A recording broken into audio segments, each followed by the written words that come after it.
Is it possible to unmute Sanyu so that she can take us through the getting together session? Liberty?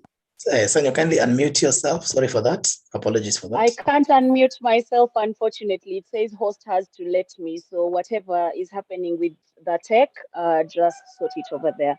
Okay, looks like I'm back. Great. We are going to get to know each other, but before we do, I just want us to take a minute to breathe. If you could turn on your video, please do that so that I can see who I'm talking to. It feels like I'm talking to a vacuum in my compound. And so it would be really nice for just this particular session for us to see each other so that we are in one spirit. Thank you very much. Great. So we've all been dealing with so many difficult situations and things, and we've come to this space with different expectations and challenges. And I know for some of us, the technology is becoming a headache. So I just want us to come into the room and start this space with the same energy. So I'm going to request us to sit upright wherever you are, just sit straight. If you're standing, you can stand straight. If you're lying on your bed, that's bad manners. You should not be in our meeting. Get out of the bed and sit straight and just put your hands on your lap.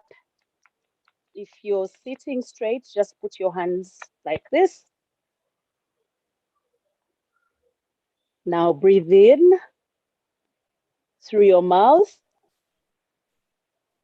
Sorry, breathe in through your nose and breathe out through your mouth. Hey, you see, I wanted to see if all of you are awake. Now I know that you're awake because the instruction made you wake up. So breathe in through your nose and breathe out. Breathe in once again. Breathe out. We're going to do this 3 more times. Let's go. Breathe out.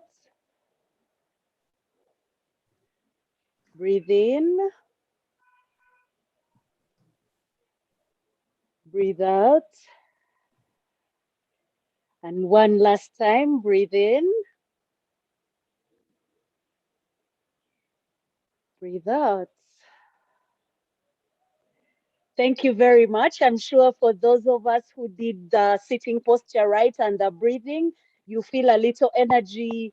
The anxiety has been expelled and the good energy is in your body right now. Some of you are feeling a little sweaty and a little excited. Yes, I am spreading some of my excitement energy to you. Please receive it because we need it. So I'm going to just ask, I'm randomly going to pick on a few people. If you're wearing red lipstick today, keep your video on. We want to get to know you and why you wore red lipstick. So if you're wearing hot red lipstick this morning, just keep your video on. Let me see you. And Isabella might have to help me because my screen can only show very few people. So I see, yes, I see Fiona, Solomon. I see Solome. Yeah, they are there. Their association is big. Yes, I see Petua. Please share with us why you chose red for this particular morning. And I will randomly sample Solome and then Sarah Jessica And Fiona. Fiona Ibanda. Please tell us quickly why you chose to wear a red lipstick on such a hot day. Thank you. Morning to us all. I'm so excited being here. Red is the color that gets the best out of me. I use it when I'm happy, but also when I'm going for a very good fight is when I put on red. But today is because I'm so happy and excited being here. Thank you for all being here. It is a great day for me. So that's why I put on my red lipstick. It's my signature lipstick.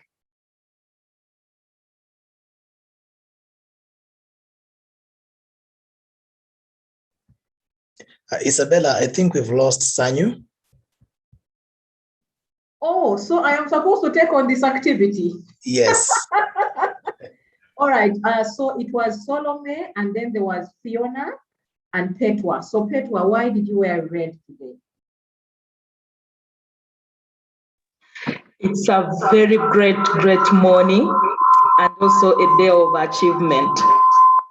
Red is real blood. It represents blood, and you can see the whip's blood flowing this morning through all of us.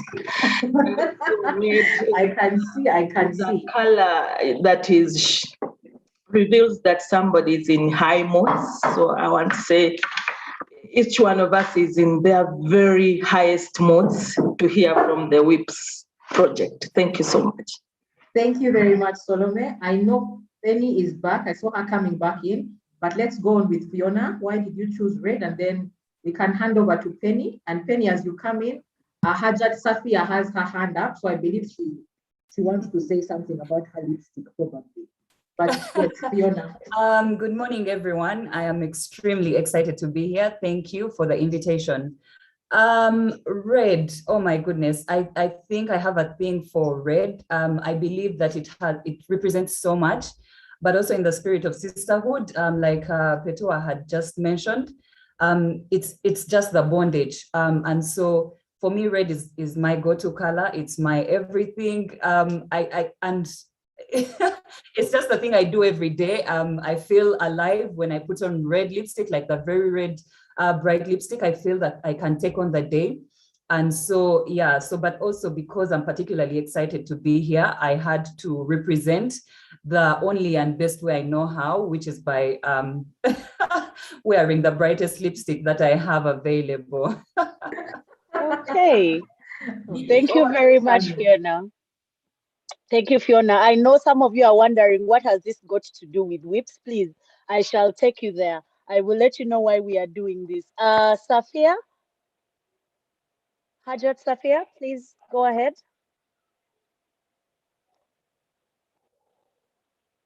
Is she there? Safia, we can't hear you. Kindly unmute your mic.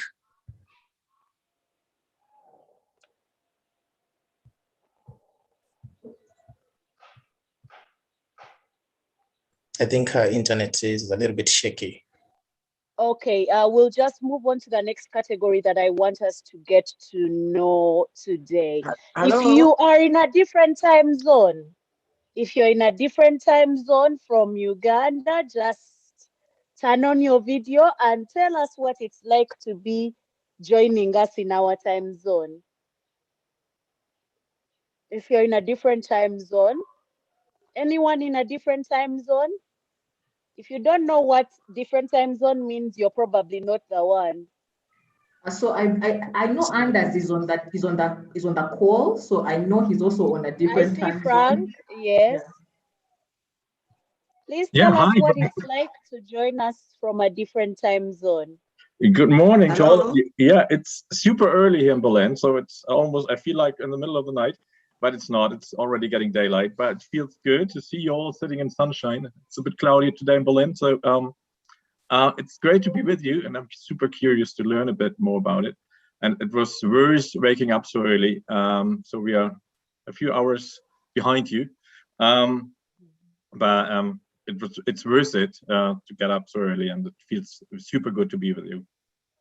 And thanks for the energy you sent. Thank you, Frank. I am also sending you some rain. You might need it because rain comes with blessings. And since here in Uganda, it's only threatened to rain, I hope it actually rains in Berlin. Thank you for joining us this morning. Now, if you, okay, please ignore my very shiny big forehead. Those of the Forehead Association, I send you salute. We shall have a conversation about our foreheads another time. But for now, if you know that you did an interview with any of the WIPS partners, you did an interview, a video interview, a phone call interview, any kind of interview. If you did any of that kind of interview, just either put up your hand or turn on your video so that I can see you and we share up to you.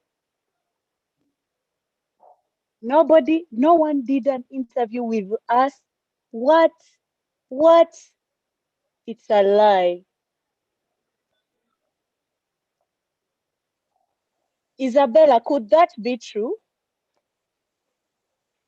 No, no, I believe that Not there were quite possible. a number of interviews. There were quite a number of Okay, interviews. maybe you know the internet in Uganda will embarrass you even when you're not ready to be embarrassed. So I forgive you, and I believe that it's an internet problem or a technology problem for those of us who are failing to navigate our spaces, phones, and everything else. So if you brushed your hair today, and I'm not talking about just getting a brush and pulling it backwards. If you brushed your hair today, like you just in like 3 seconds did and walked out of your house without even looking into the mirror, turn on your video. Let us see you. We shall not embarrass you. We want to celebrate you because it took me about 30 minutes to get this look that you see on my head. If it took you less than 5 minutes to do your hair, just turn on your video.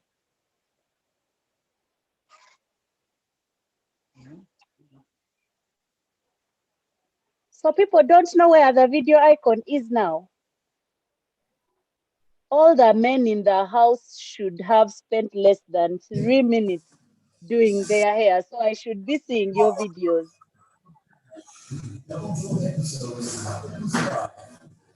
I have very few minutes, so please turn on your videos. Oh, Philip is there. Philip, I can see Philip somewhere with his hair.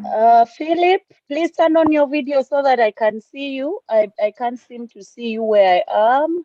Philip Oketokeng, all the way from Gulu. My video is on. Yes. My video is on. Okay, Philip, how is Gulu this morning? Is on. Philip, how is Gulu? Gulu is okay. Warm though. There is no rain. We had a bit of showers yesterday. Gulu is okay. Gulu is fine. Okay, I'm hearing sending me? you rain. Since I am a witch, I'm sending you some rain. May you receive it in Gulu so that you can be as happy as I am today. I receive it in the name of people of Gulu. Okay, if you are a numbers person, you do finance and accounting and all those things that involve calculators and Excel sheets, let us get to know you. You're on this call and your role is to play with numbers. Let us get to know you, please.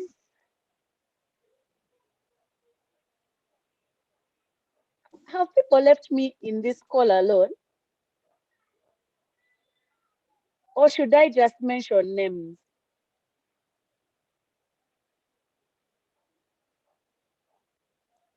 You guys, stop killing my vibe. Stop killing my vibe.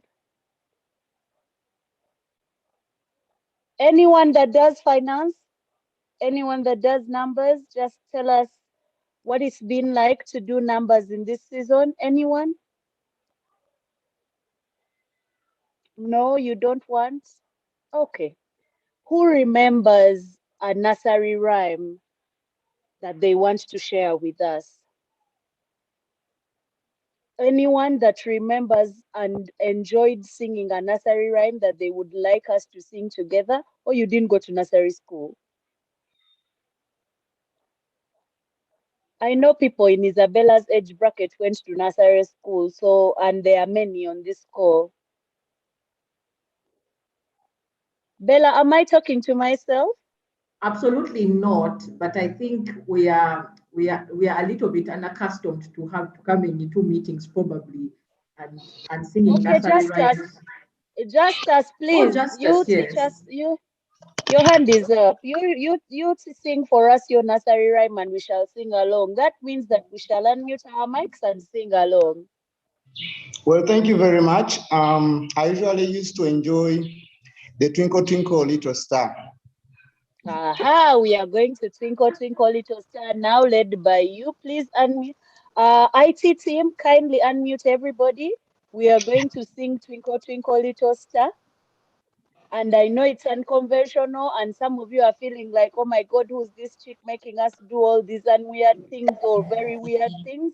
It is important that we get into this space with a certain playful I energy because also it has see been in a the chat stressful year. section, Jackie is doing picky pong. Yes.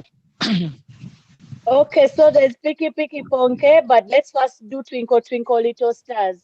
Just as you're leading us, I see people's microphones still muted. In three, If it's not around, because this is I'm not going to around. count us down.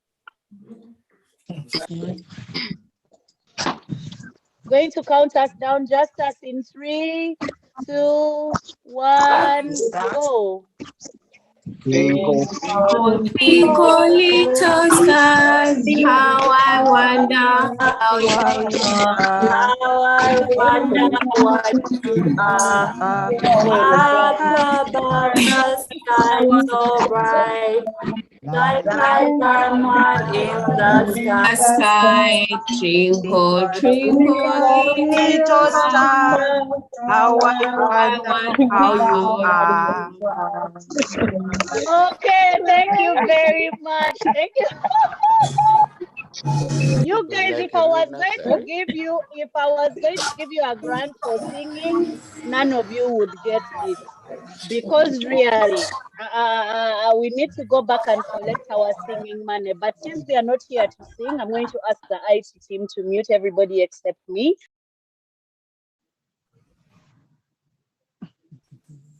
Is it on?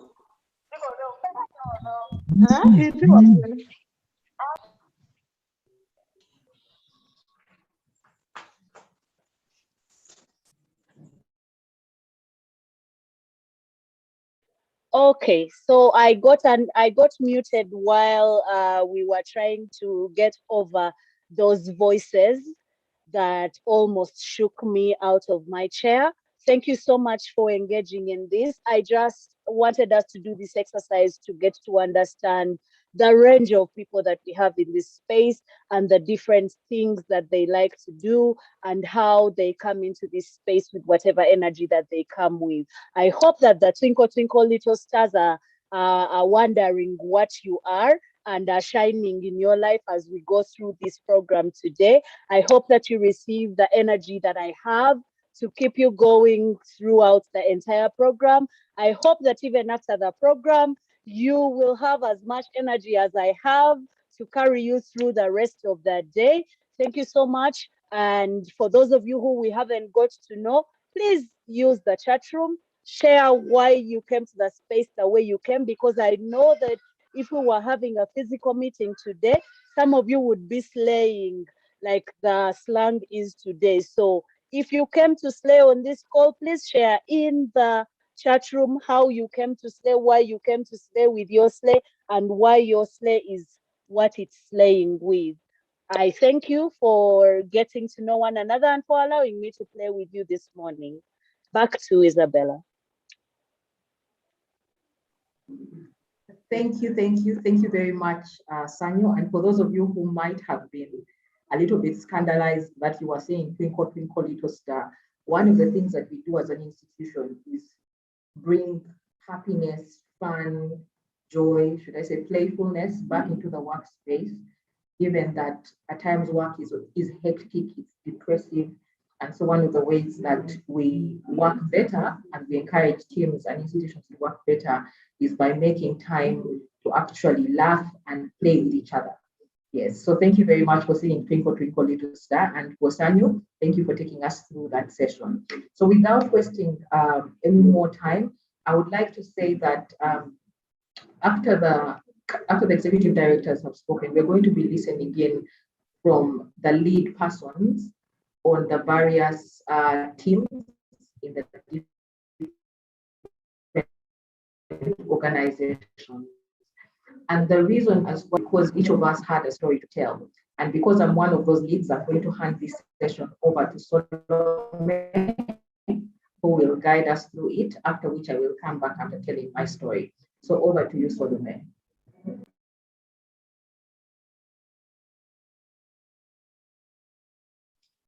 Thank you very much. Let's thank the previous host of the session, Penelope, for reminding us some of the things. You know, some of us didn't go to nursery school, so it kind of kept saying, okay, we had those songs, but we don't know what the songs were. But it's more exciting that at least now we've warmed up a bit. We feel like we know each other because this call has so many people. But also more importantly, we've all been running around with something called whips. We've all been running around with so many things. Would really like to know, where did the journey begin? What happened? Actually, in my recollection, there's been people that have traveled this journey since 2018. They've had the conversations, they've sat in rooms, they've sat under trees, they've scratched their heads, they've done so many things. Even coming up with the name whips was a whole long day. So I'd like to take the honors and opportunity to co-facilitate this session by inviting who we called the project leads. These are gallant people that held the space from 2018, 2019, 2020 with all its pains and troubles up to now 2021. It would be a disservice for us not to know what happened. What did we set ourselves to do? Did we achieve it or not? If we didn't achieve it, why didn't we achieve it? But more importantly, what are the successes?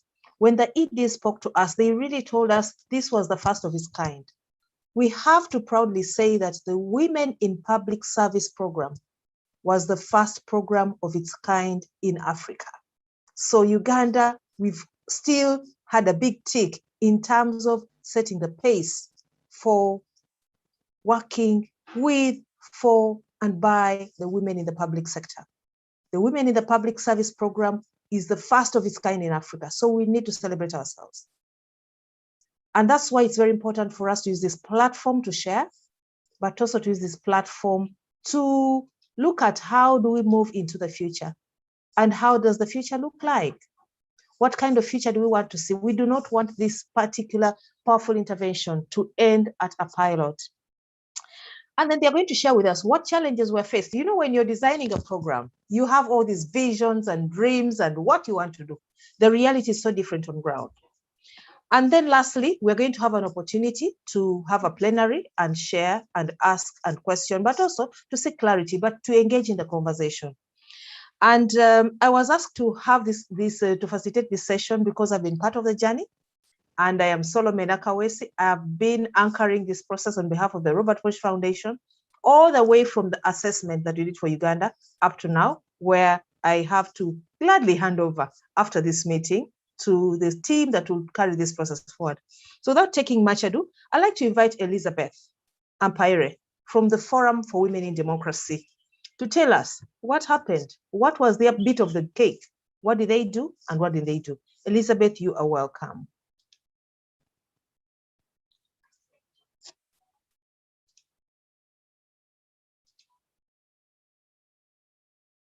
Elizabeth, are you there?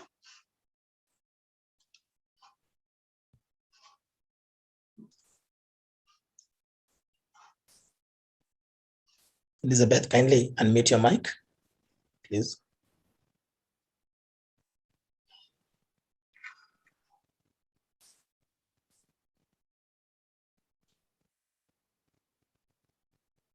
Elizabeth, we can't hear you. Hello, good morning. Yes, we can hear you now. Please proceed. Sorry, I was trying to connect using another laptop. Okay, so here I am. I was trying to also enable video for you to be able to just see my face, and then I will disable it and continue with the presentation.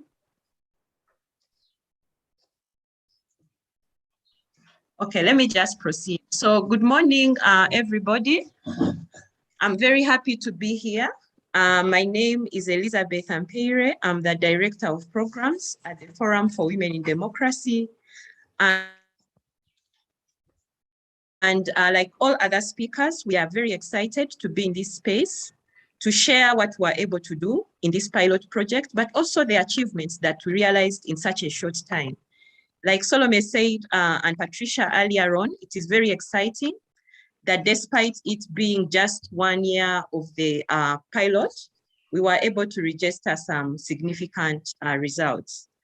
So without further ado, the project was focused on harnessing women's leadership in the public sector, and our specific component as forward focused on amplifying women's voice and agency in the public sector.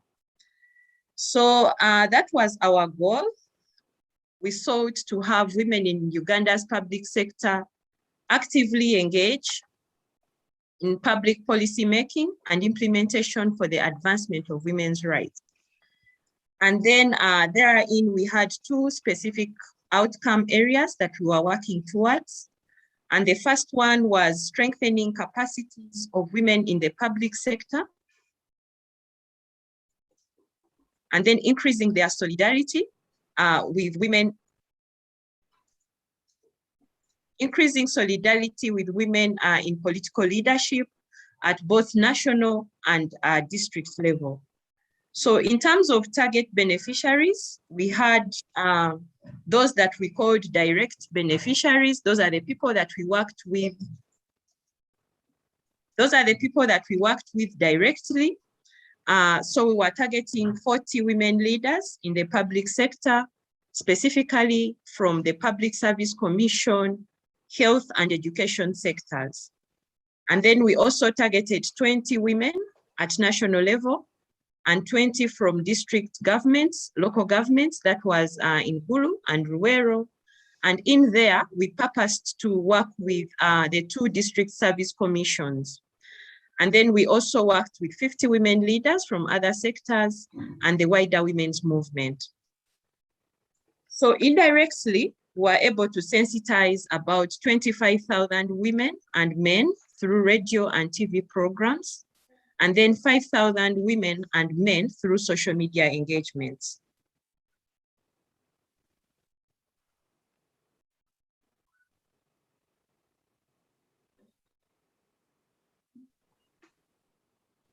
Are you there?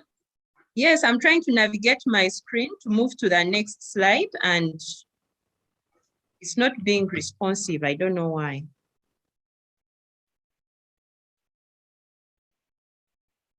Okay, so I'll just speak from, please, the host, can you help me navigate to the next page? I'm trying to do that and failing. Elizabeth, what you can do, you can stop sharing and then start all over again, kindly.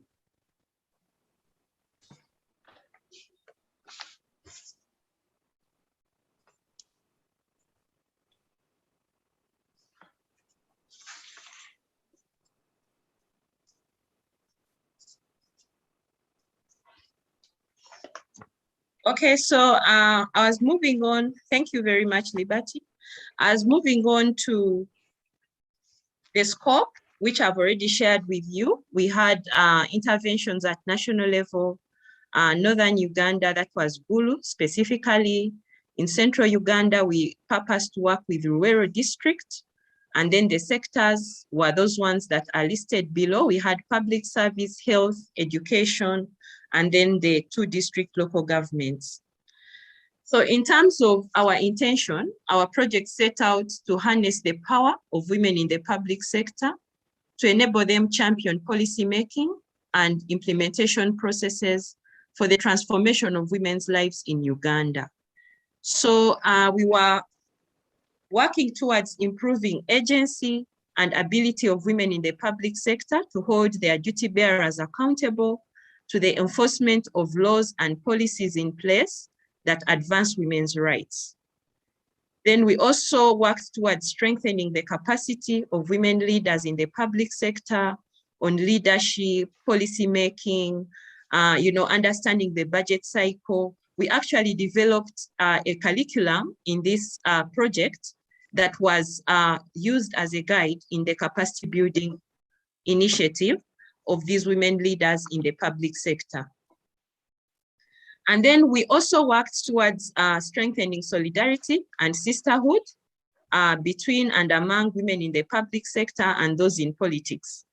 Like like a previous speaker, I don't know who it was, I think it was Rita Achiru, that said, women in the public sector tended to operate in silos, away from other women in politics. And yet at the end of the day, we are pushing a similar agenda. So we intended in this project to bring the two together, build sisterhood, solidarity, such that we work towards a common women's agenda with a united voice that is much stronger than the isolated actions. And then we also worked towards increasing visibility of women's experience and expertise in the public sector, and then ensuring that women have a space that is free from gender inequalities, that allows them to have their voice heard in public policy formulation and implementation. As you later hear, we had an annual solidarity forum that we believed was a safe space, for women to share their issues openly, but also devise solutions to the challenges that were cross-cutting in the public sector and also in the political arena. So so in terms of achievements, okay, I talked about the interventions whereby we had trainings of 28 women leaders, especially targeting the district service commissions of the two districts of Gulu and Ruwero. And then we also had women leaders in those particular trainings, whereby we targeted especially the district local government leaders, people like the gender officers, the district community officers, the CAOs, and we'll be happy to hear from some of our beneficiaries. I'm happy to note that people like Jessica are in the meeting today, and they'll be able to share how this training facilitated their knowledge on gender and how it also enabled their decisions moving forward, because these were leaders and therefore influential in making decisions that would then benefit the women of their respective districts. So after this training, in terms of results, we noticed notable improvements in gender sensitivity in appointments and recruitments in the two districts. For example, Gulu District Service Commission appointed 3 females to top district local government positions that would have otherwise been given to men. And those were specifically the district environment officer, senior community development officer, and then human resource officer. This one had been promoted from LC5 secretary. So we also noticed that in both districts, there was commitment to accord women equal opportunities as long as they had the required qualifications. For us, we celebrate this very much because initially this wasn't the case. And we are happy that we have participants from Gulu that can attest to this, but also Ruwero that can, shed more light on this. So this is such a great achievement realized in just a space of 1 year. And it is really a great one. So the other intervention that we did is that we trained women leaders in both districts and on sisterhood and solidarity. And after that training, they formed a WhatsApp group to ensure that they sustain the networking, they continuously strategize on issues that affect them in the public sector. And beyond the virtual fora, the WhatsApp forum, women leaders in the public sector were also encouraged to periodically hold physical meetings to further strengthen their solidarity. And I hope this has been happening. We've not been able to monitor, but we have field officers from both districts in the meeting today, and perhaps they will share whether the periodic meetings are actually happening, because we needed to sustain this engagement that we had started in this project. And then we had an forum, a forum that brought together women in politics and women in the public sector. And we also had radio talk shows that were talking about, reshaping the narrative on women's leadership, specifically in the public sector. And then we had numerous social media engagement, and all this was intended to increase public discourse on issues affecting women in the public sector, particularly sexual violence.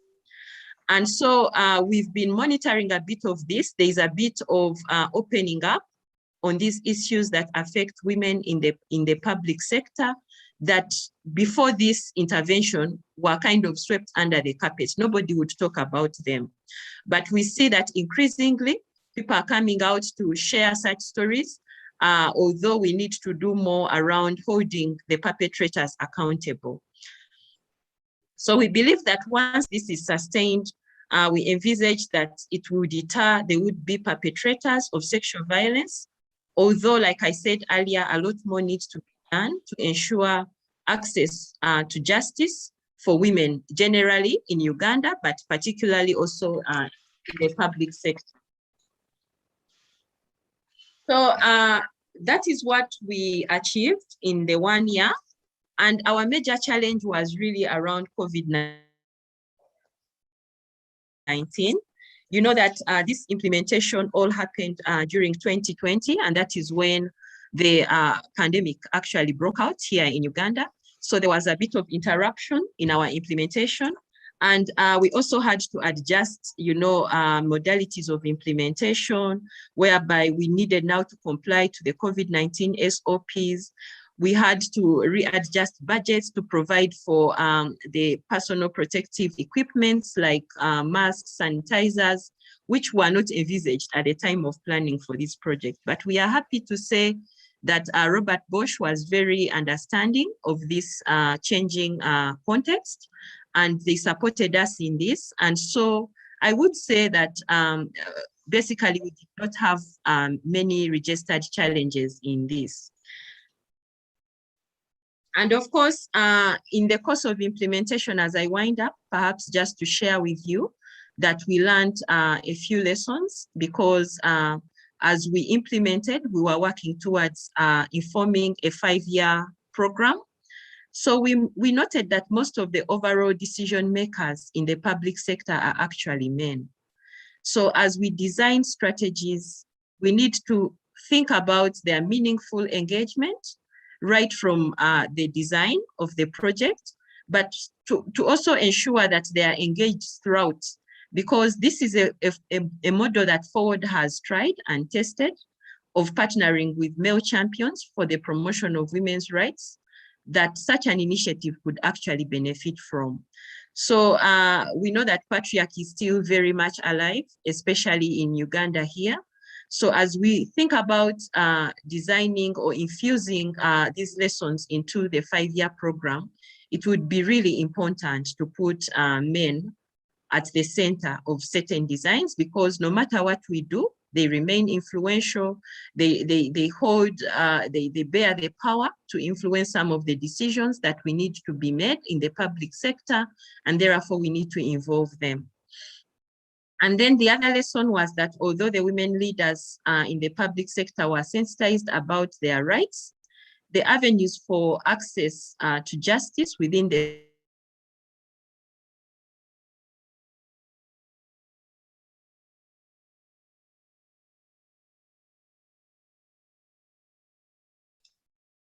Elizabeth, I think we've lost you.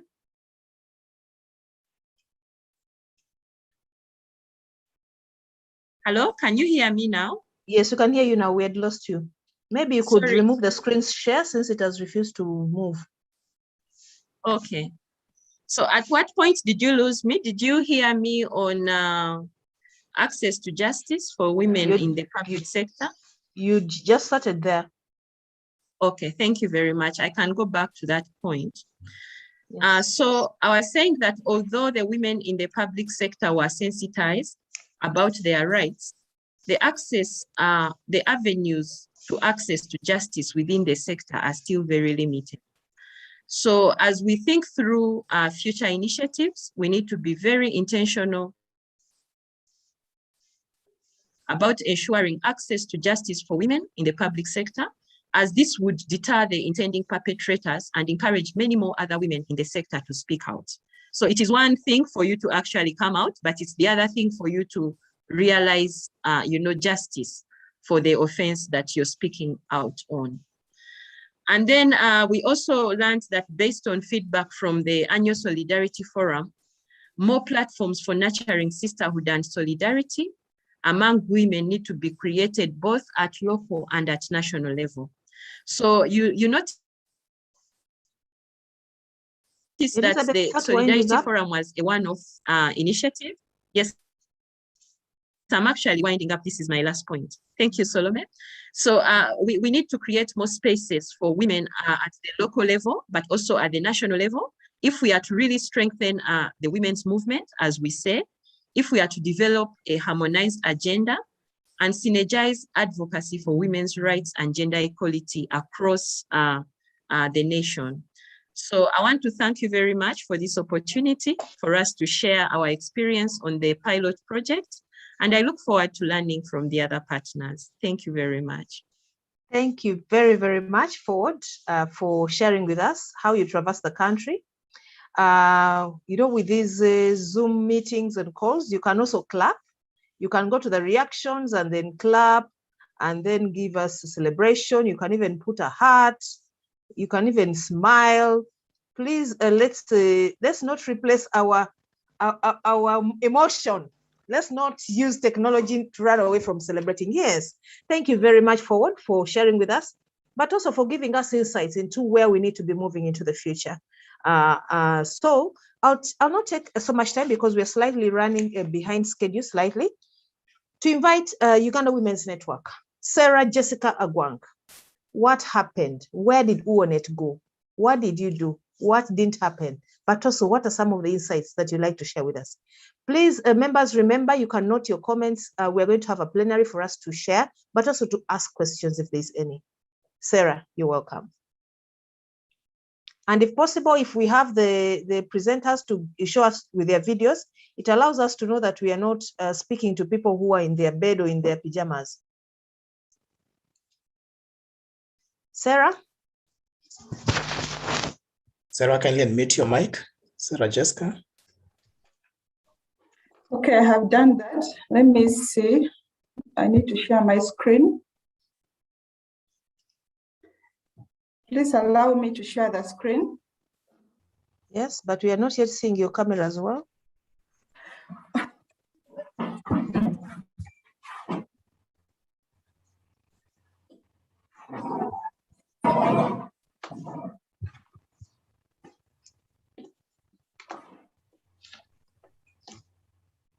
Yes, we can see you.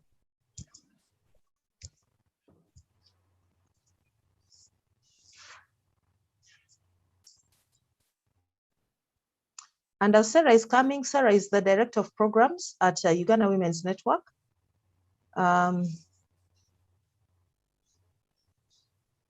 Who worked with the team that to deliver this program. She'll probably even tell us who the team members were that traveled the journey.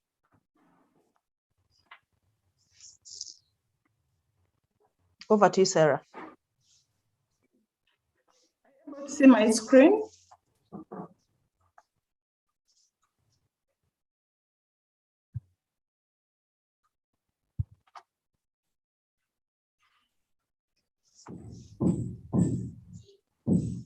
Hello? Yes, we can hear you. Able to see my screen? Yes, we can, but you have to maximize it so that you can see. Yes. Do that.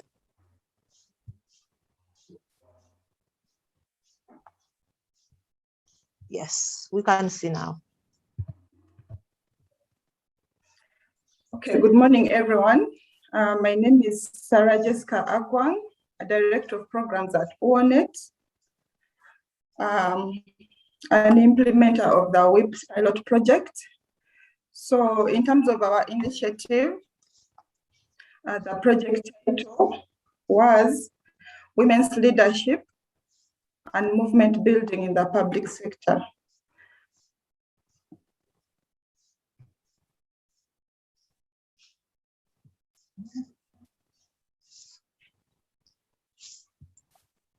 Okay, so about the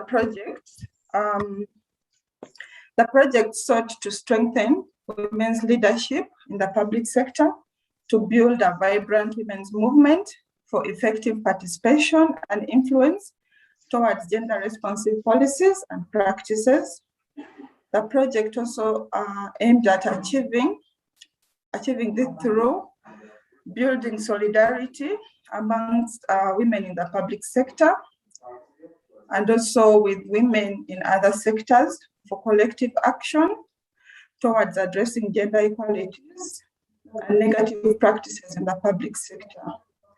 Our intervention also aimed at increasing visibility of women's experiences and expertise in the public sector for leadership appointments and other opportunities in the sector. Solomon had asked about the implementers of the project. So I have my colleague Ramadan Mwereza, our M&E officer, who will later come in the next session. He was a key person in this project. So in terms of our target group, we only targeted 2 public sectors. That is Ministry of Gender, Labour and Social Development. Here we targeted the gender officers, and then also we targeted the judiciary, specifically the female magistrates. Along the way, we brought on board the male champions within the public sector. So in all our initiatives or activities undertaken, we had the aspect of building the male champions to support in the initiative that we've started in the public sector. Also, we worked with the civil society, especially the district women's rights networks within those districts and the political leaders. So the Women's Rights Network is an approach that ONET uses to implement. So we work with and through the district women's network. So in every district where we have an intervention, the women's networks, the district women's networks are targeted, and that's how we work. So in terms of the project districts, in Central, the action was in Kampala, Wakiso, Luwero, Mpigi, and Mukono. And then Northern Uganda, we were in Gulu, Amuru, Pade, Noya, Omoro, and Agago. The main activities that were implemented were, one is establishment of quarterly think tanks with women in the public sector. And then also we held quarterly peer-to-peer reflections for women in the public sector.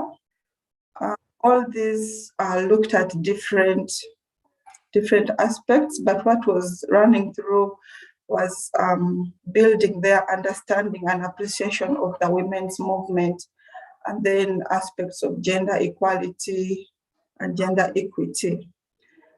And then the other one was development of a compendium of a profile of women in the public sector. So after this 1-year pilot, what have we seen as ONET? So one is we are seeing increased activism of women in the public sector on issues that promote gender equality and equity in the different targeted institutions. For instance, the beneficiaries in Gulu district lobbied for the recruitment of a gender desk to always coordinate and handle gender issues that they wanted to air out. So this particular advocacy was successful, and they were able to have the gender desk recruited. I know participants from Gulu are here. You should be able to give more light on this. And then the other achievement is around more appreciation and understanding of the women's movement among women in the public sector, and commitments to advance gender equality and women's empowerment are agreed upon and translated into actions, because there's where you have commitments after meeting, and then these commitments are not translated into action. but here we have some actions that we've documented as a result of the engagement. I have here voices of beneficiaries, so I'm just going to read. I'm holding a managerial position, but I never paid any attention to women's rights and gender equality concerns, thanks to WIP's project. So this is a beneficiary from Gulu who raised this appreciation. Another one said that I now understand the women's movement after participating in different activism, including the Solidarity Forum. So this is a beneficiary from Pade. So we are seeing increased appreciation of what the women's movement is and what role can women in the public sector play to advance gender equality, gender equity within their places of work within the sector. Another achievement is strengthened capacity of men in the public sector to talk about women's rights and gender equality at workplaces and at community level. This is a result of involving men in the project deliberately to create a pool of men who advocate for women's rights. So these are the male champions.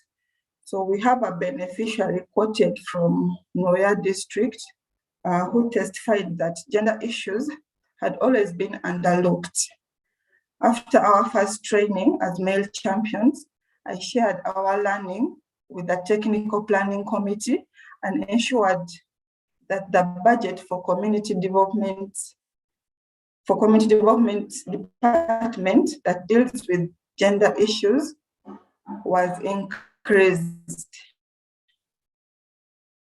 So this is one of the achievements we have from Noya. And then also we have another voice we've captured from Gulu. As a male champion from Gulu district, we can now present issues affecting women in the different forums without fear.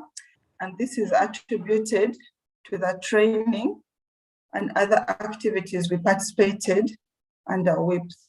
So we are seeing men increasingly coming on board, to support women's concerns within the public sector. And the majority of them are really excited to be part of this journey. The other achievement is around influenced recruitment and promotion of women in the public sector. So despite the short project period, the involvement of the District Service Commission, Ministry of Public Service, and then the Public Service Commission, these are entities that are directly charged with the recruitment and promotion of public servants. They played a great role in influencing promotion of more women in the public sector because they were involved in the project. So for instance, in Amuro district, we saw the principal human resource officer promoted. We also saw and these are women, the CDO was promoted to a senior level officer. This is in Amuro district. And then the parish chief promoted to the position of town clerk of Atiak sub-county. So these are some of the successes that we can attribute to the WIPS project. In Noya district, 2 female public servants were recruited at the district and are paid using locally raised revenue with the 2020 reshuffles. Also in Anaka Town Council, most of the community development officers we have there now are women. The last achievement is around networking between women working in different targeted institutions promoted. This was achieved through the various activities that we had that brought the different categories together, such as peer-to-peer learning that brought participants such as the gender officers, the magistrates and some male champions together. So this created networking and collaboration. Even when they went back to their districts, they were able to work as one because they all have one common agenda that they are pursuing. In terms of best practices, I have two. One is working with the male champions, as we have already seen the achievements that we have noted. The other one is working with and through the district women's rights networks as an approach to implementation and movement building. Some of the networks that we worked with include Warudet, Woda, Gafi, and there are quite many. So they supported mobilizing for these activities and also raising some of the advocacy issues to the beneficiaries. In terms of challenges, we had one major challenge that was the COVID-19 pandemic, which hampered the operations, and this delayed some activity implementation. So with the WIPS project on board, we believe that the future is going to be female in terms of our advocacy, our interventions, and supporting women in the public sector to ensure that their issues are raised. And we also have the male champions around supporting the different concerns that women in the public sector have. Thank you. Okay, thank you very, very much and for the presentation. And please remove your screen share.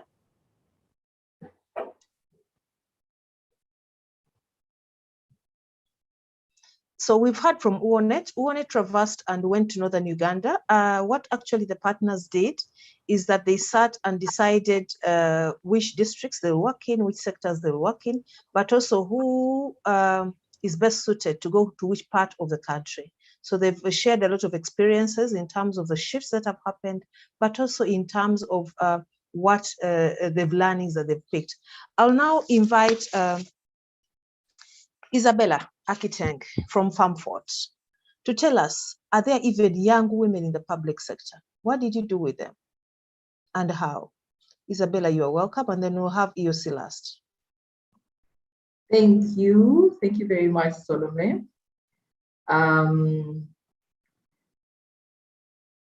So with our intervention, like Salome has said, we were 4 partners, and each of us contributed to a different domain.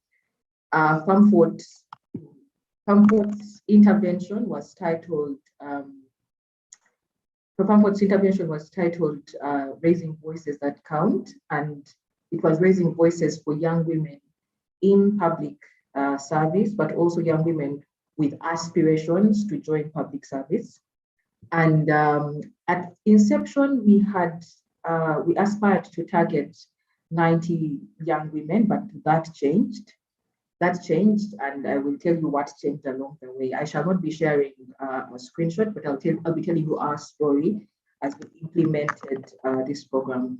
We worked directly in 2 districts. That was the districts of Kampala and Gulu.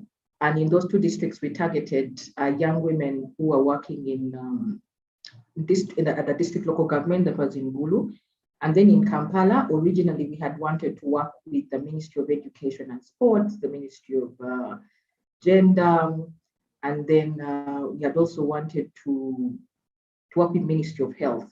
But as recruitment happened, we discovered that we were not going to get the numbers. And part of the reason we're not going to get the numbers is because of the hierarchies and also the power dynamics within government institutions. And so if you are looking to have young women, there were a lot of levels of permission that they needed to get to be able to benefit from the program. So that delayed a lot of implementation. But yeah, so we're in Kampala and we're in Gulu. We also worked with young people in the universities. In Gulu, we targeted Gulu University. And in Kampala, we had representation from Makerere University, Kyambogo University. But also as we began to implement, we also opened up the call to any young person in any university around Kampala that hoped to have a career within the public service. And so as we implemented, we contributed towards the domain on movement building. And in the domain of movement building, FAMFOT looked at strengthening collaborations between the public sector and the civil society sector as we built movements. We also are contributing to the domain around social norms, and under that particular domain, we looked at improving workplace environments for young women to be able to thrive and be able to contribute meaningfully towards policy development and policy implementation. In regard to the aspect of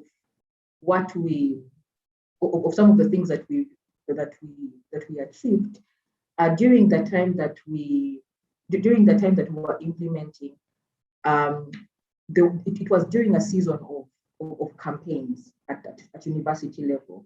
And so one of the aspects that FAMFOT heavily contributed to was the aspect of sisterhood within the framework of movement building. And so at the time that we were in Gulu, I remember there was a young lady who was standing for guild president at Gulu, that was Miss Alonyo Dolofin.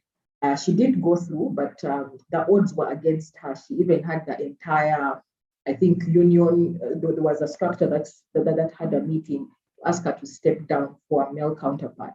But one of the things that happened after our meeting was that a lot of the university students who attended our training were able to support her campaign. They didn't understand at the beginning why it was important to stand in solidarity with her, but later on they joined her task force, they joined her campaign team, and they were able to support her. Also, as a result of the trainings that we had, we have one of our beneficiaries who was a teacher at one of the secondary schools in Kampala, who explained to us that they were having issues of social norms, because social norms are not just within the frame of the work of the ministries and so on and so forth, but the negative social norms also creep into institutions like schools that may reinforce them. And as a teacher, she had not been able to articulate those issues to the administration, but also she did not understand fully where they came from. And so our training, he says, helped her fully understand the concept of negative social norms and how they are incubated in different spaces and the impact that they have. And she said that she was going to use that information within the structure of the school when she went back. Also, part of the people that we had, for example, in Gulu, were heavily involved in the COVID task force at the first lockdown, and continuous engagements with them showed that there were more, that part of the conversations they had were about how women were being represented in these spaces, but also how women were being, the unique challenges of women were being addressed by the task force on which they sat in. And so we are happy that at least part of the knowledge that they were able to get helped them. In regard to some of the activities that we carried out in the one-year pilot, we had trainings both in Kampala and Gulu. We also put out a couple of documents. So we published a book titled In Her Shoes. It's a collection of stories of women's experiences in the public sector. And so it has stories of women who have retired. It has stories of women who are in senior leadership right now in the different public institutions. But it also has experiences of young women who have just gotten in, their aspirations, their challenges, and their realities. And in case you would like to have access to this book titled In Her Shoes, it is available on our website, and I will be able to share our website link on the chat section once I am done with this. Also, as a result of the work that we're doing, especially around interventions directly around Ministry of Education and sports in particular, we're able to scale up the sports aspect, and with support from the Urgent Action Fund, we were able to do another curriculum for young women specifically involved in the sports section. And as an institution, it's an area that we want to build more programming around, because rarely do we have conversations around the realities of women within the sports fraternity. Also, FAMFORT during the pilot program organized movement building activities that brought together young women in the public sector, but also young women within civil society. And that was really to ensure that the solidarity continued to be built. In regard to some of the challenges that we faced, like my colleagues have mentioned, the COVID pandemic was a real challenge. It delayed our implementation. It upset our dynamics because, for example, because we had a lot of young participants who are, for example, in universities, with the lockdown, they were scattered back into their communities. And so it was hard to regroup. And even right now, more than a year later, after the close of the pilot, they are still quite scattered. That notwithstanding, we have still continued to keep in touch with them. The second major dynamic that we had, and a dynamic that we want to rethink as we are going into the future, was the reality of power within public institutions, and the fact that a lot of young women do not have agency. A lot of young women that we interacted with said, I want to come, but I'm not so sure if my supervisor will allow me to come. And so it was a new reality, because within the civil society space, we don't have that much of stringency around activities that build participants. But we realized that hierarchy was a real thing that we had to engage with, and it affected our participants to the point that we had more university students than young women who were actively involved in work within the public sector. And so that is something that we might need to rethink. As we go forward. Also, as we go forward, another thing that we might need to rethink is the fact that whereas as an institution we targeted university students who are very excited about learning more on sisterhood movement building, but also the public sector, it is to say that there is no guarantee. We cannot measure direct impact with them until they're actually into the space. And so when we scale up for the next 5 years, it's going to be a lot of rethinking how we strike the balance and how we manage to get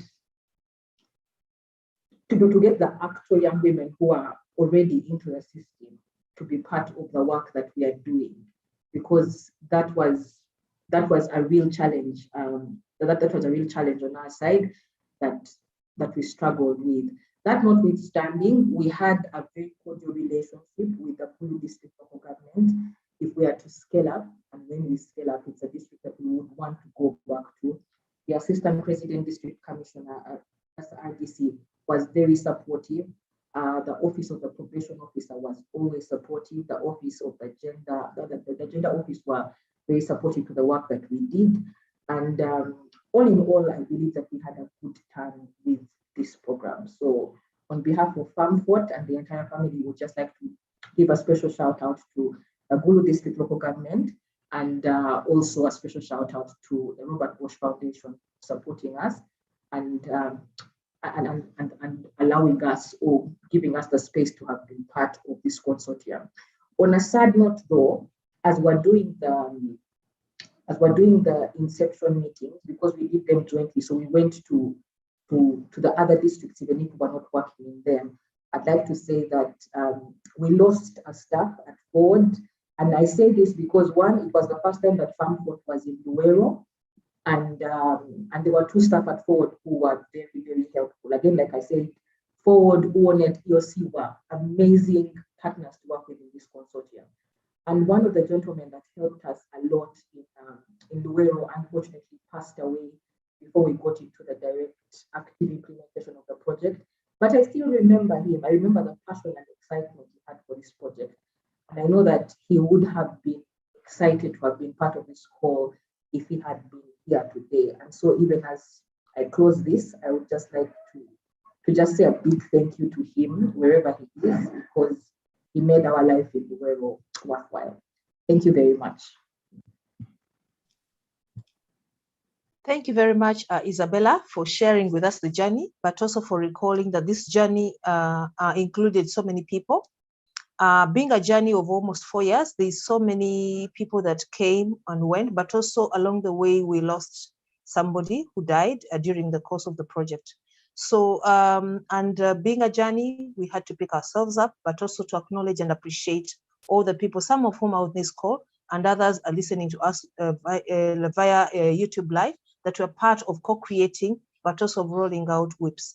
Lastly, I'd like to invite Equal Opportunities Commission to come and share with us, what did it mean for you as the only public sector institution to come and join these 3 women's rights organizations? What did it mean? What didn't it mean? But also, how did you open the doors? Because part of your role was to open the doors for everybody to come in, but also for you to connect these institutions with the public sector. Petua, you're welcome to come and share your experience and what you did.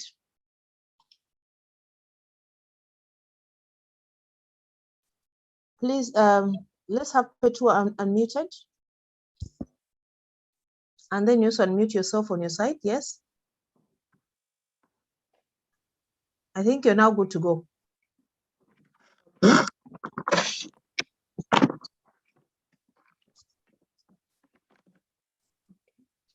Thank you so much, Salome, and everyone that is gathered here today to crown up the long journey that we started as the 4 of us.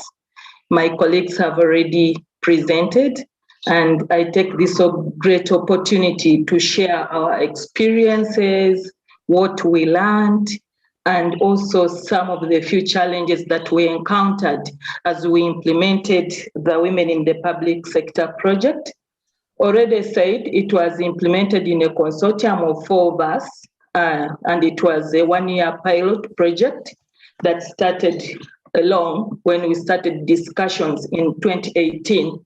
It has been a beautiful journey because each one of us focused on a different category of people, and that made us stand out as each of the partners.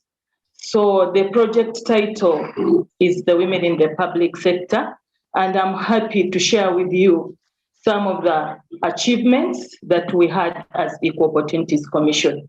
But before I share the achievements, it's great that we get to know what were the project objectives to us as the EOC. EOC focused on harnessing the power of women in the public sector to enable them champion public policy making and the implementation process for the transformation of women's lives in Uganda.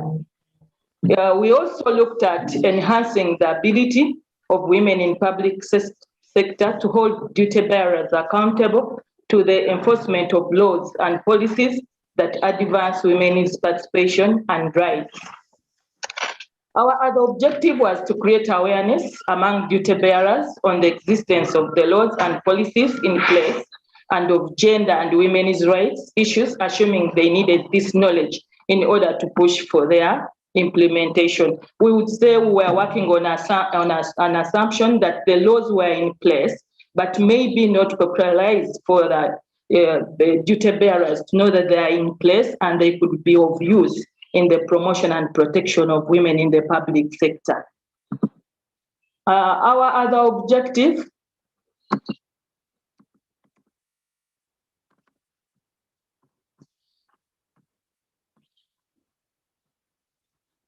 somehow I'm hung up.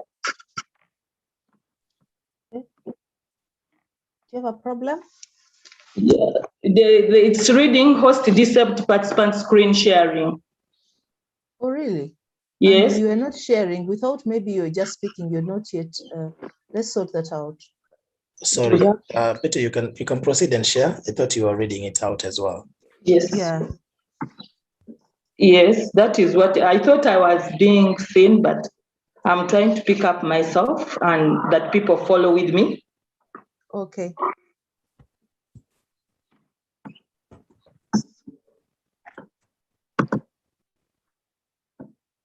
Okay, we can see. Yes.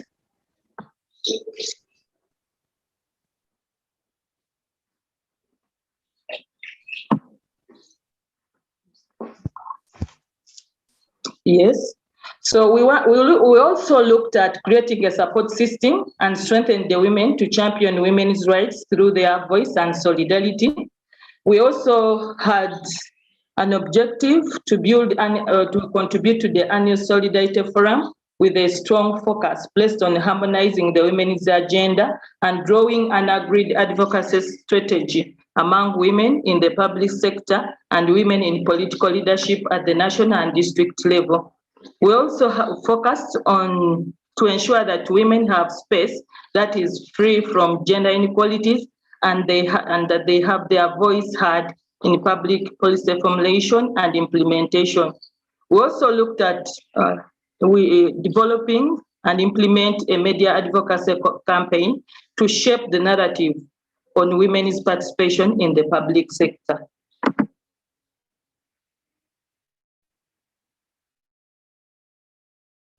Sorry, my computer is slow, but I could still move. Okay. So we now look at the project's planned activities. Our first activity was to take lead in the project launch.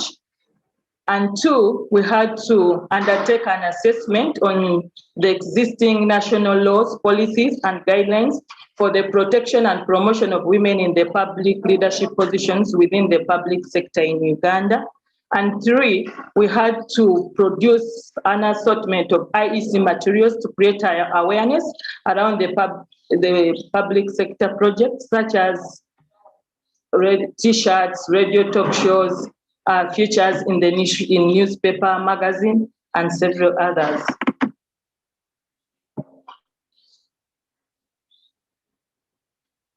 The fourth activity was to train duty bearers in the 5 sectors.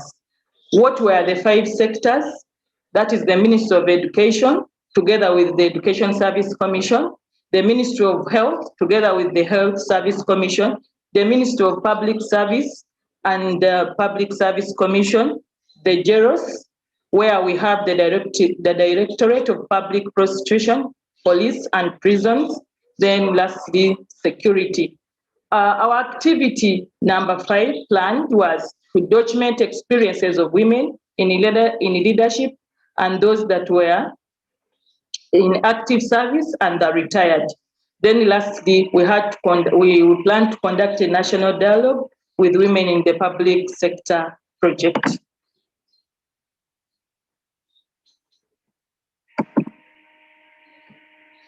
We want to share that we achieved implementing all activities as planned, regardless of the challenge that was before us, and that was the COVID-19 pandemic that somehow derailed implementation. But at the end of the day, we managed to achieve. So with the project launch, I have already mentioned, we came together with partners, with the funders, stakeholders, and some of the beneficiaries to launch the project, and that we did in December 2019. It was very, very successful, and the members made commitments that we have already had that have been achieved. Great steps and strides made in there. Secondly, that is just a picture to show you. Some of us can see ourselves there that we participated in the project launch. It's an evidence that it took place. There we are shining. So the second activity that we undertook was we assessed the existing national laws, policies, and guidelines for the protection and promotion of women in leadership positions within the public sector in Uganda. The legal assessment was to ascertain the mismatch between Uganda's pro-gender equality legal and policy framework on one hand, and the persistence of gender-based inequalities on the other hand. This called for a deep evaluation of the effectiveness of the existing frameworks to establish what is working and how the gaps can be addressed. The report was published and it is out here with us. We shall be sharing with whoever wants to be part of it. And then we see what were the findings and how do they inform our next steps in the WIPS project. That is how it looks like. It's a beautiful cover page. And also the message in there is very beautiful to inform stakeholders, policymakers, duty bearers, and everybody that wants to support women take up leadership in the public sector. We produced assorted IEC materials and we shared with women. You can see on the t-shirt, the message is promoting women in the public sector. We needed people to know that this project on its own, in its uniqueness, but focusing leadership for women in the public service. The great strides were achieved because a number of activities were undertaken under creating awareness around the project and also the laws and policies that protect women in the public sector. That's just a picture. So we also, as part of the awareness, we had a future published in the newspaper, and it specifically looked at what we had to do, what we had gotten as findings at the assessment on laws and policies for the promotion and protection of women in the public sector. Then also we plan to have 2 radio talk shows, and these we did. We really had great time with the public around the laws and policies that promote women, and also to deliberate around the findings of the assessment. The public participated so much, and one thing that came out vividly that we learned as a lesson also, that the laws are in place, but the duty bearers and everybody out there that needs to make reference to these laws and policies and guidelines are not exposed. They have not known, they have not understood.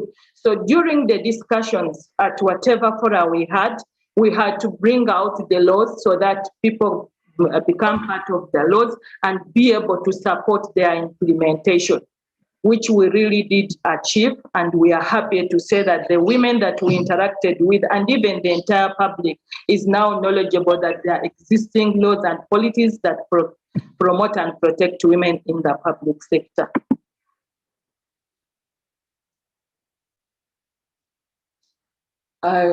That is just evidence. Solomon and the former chairperson of the Equal Opportunities Commission were just out there after radio talk show at Radio 1 about WIPS project.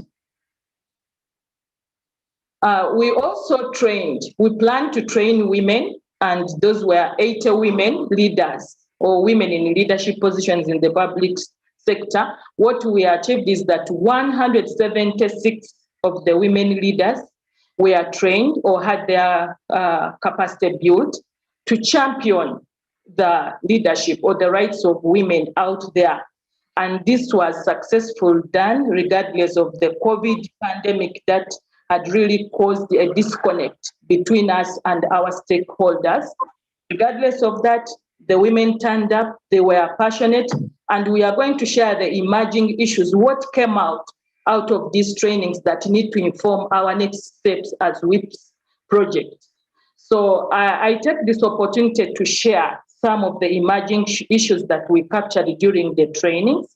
The women spoke out and said there was rampant discrimination and marginalization against women in the public service. It still exists regardless of the framework, the policy and legal frameworks that are there to protect them. There was also lack of support and mentors, as well as work-related gender stereotypes. How were the women looking at themselves? It came out vividly.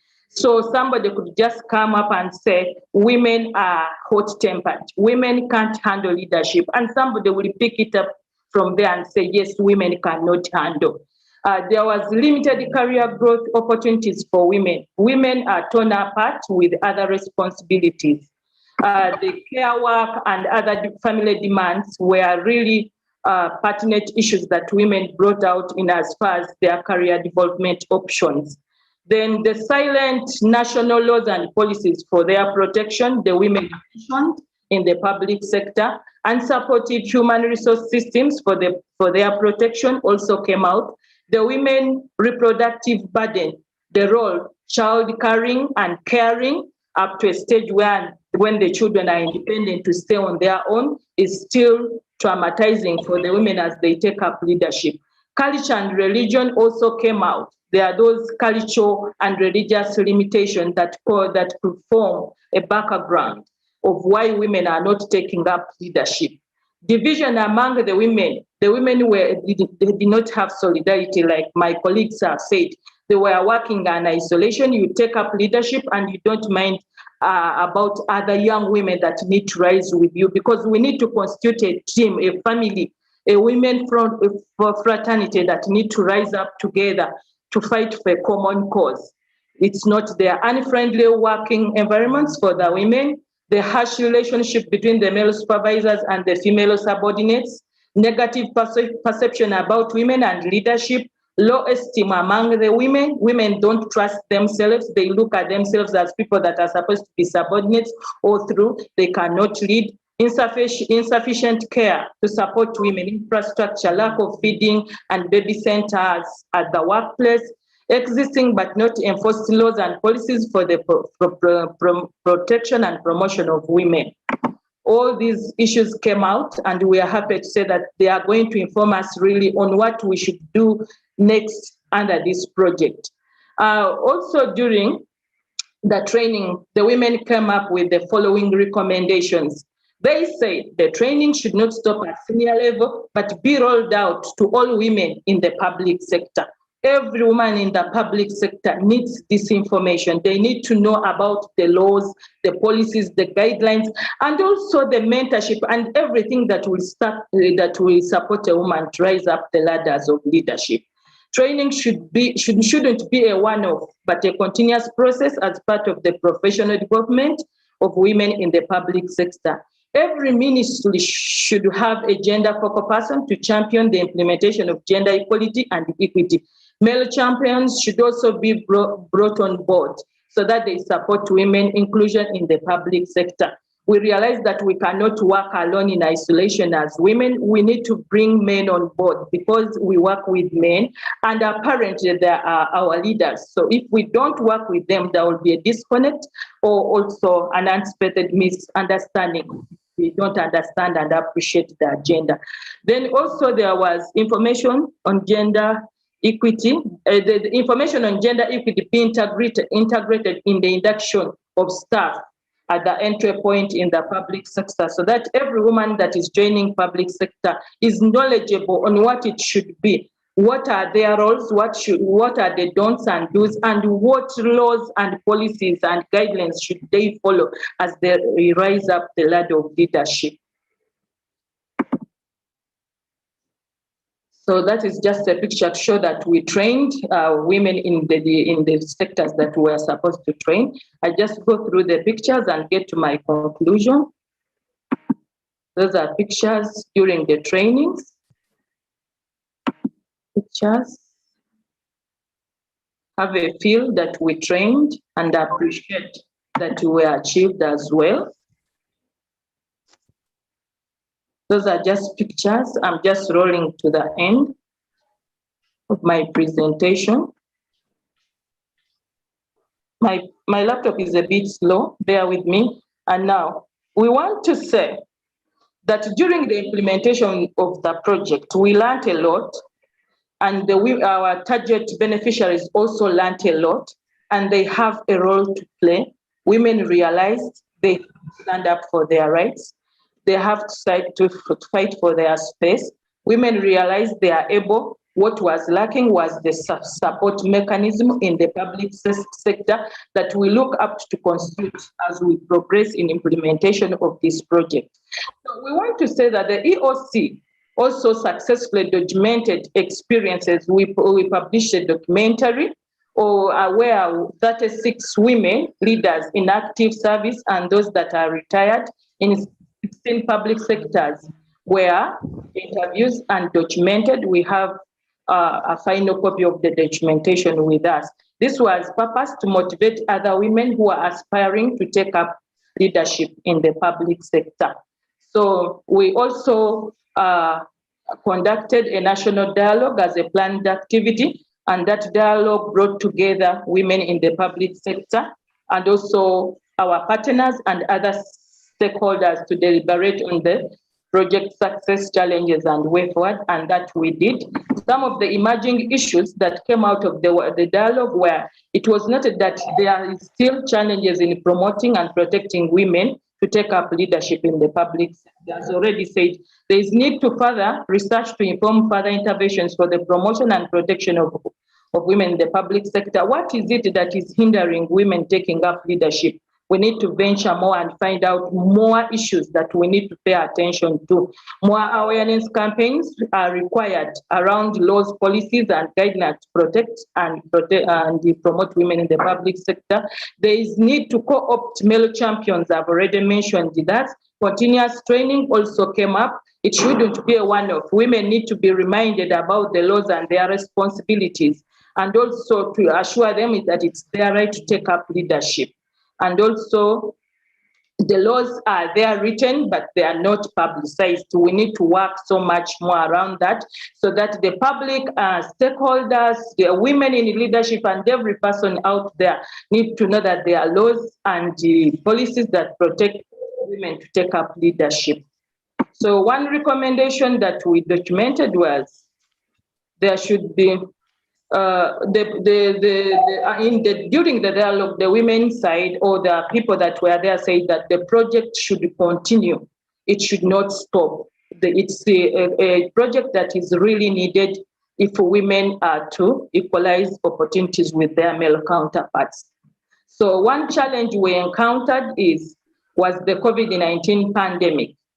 It really derailed and we hustled out, but we want to report that we managed, and here we are. So my conclusion is, overall, the EOC managed to implement all the planned activities, regardless of what it was, and remarkable impact in terms of attitude, mindset change, and high esteem were registered among the beneficiaries.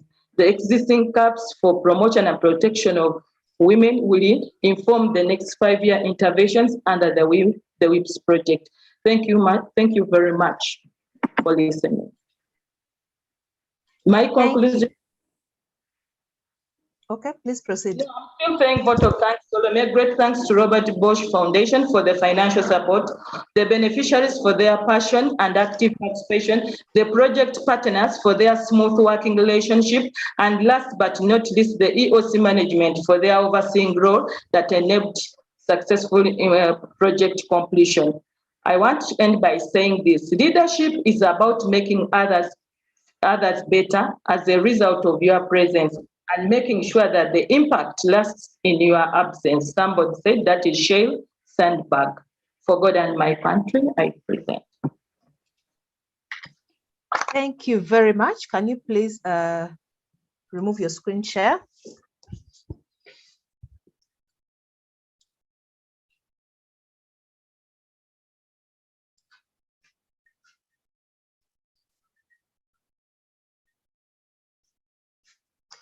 Thank you very, very much. I think we've heard now from the partners, we've heard what happened, we've heard what didn't happen, we've heard the successes, and I'd like to encourage you, the chat has started being active. People are sharing the experiences, people are clapping, people are recalling that journey, people are asking questions.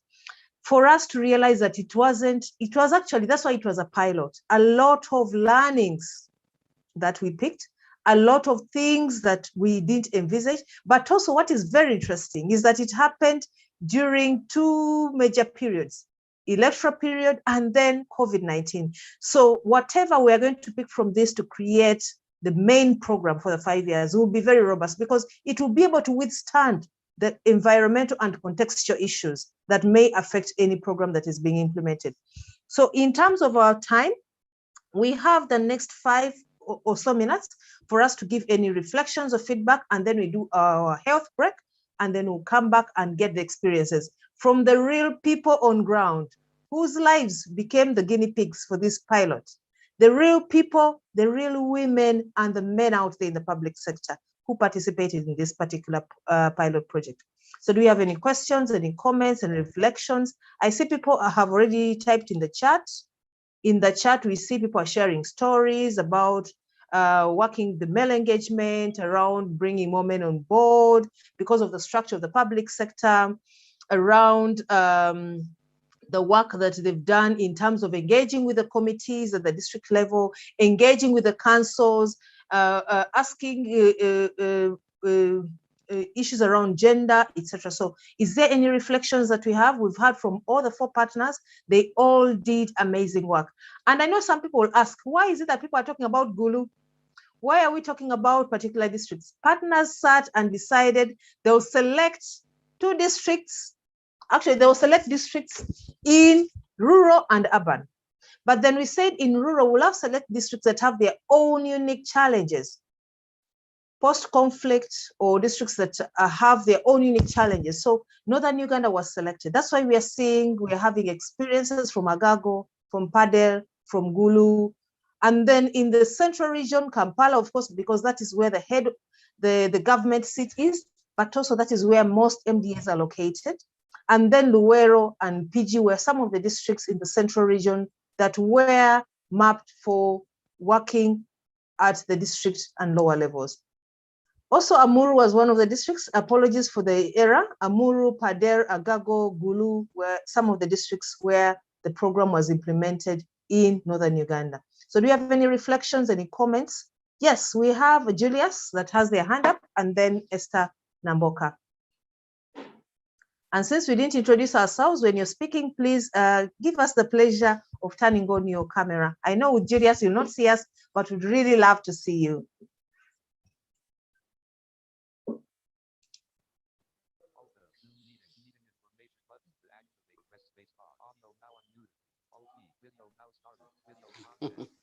Wow.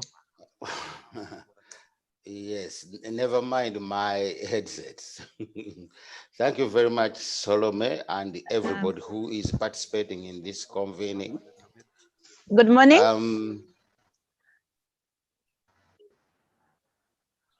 Can you please proceed? I think there is an interference.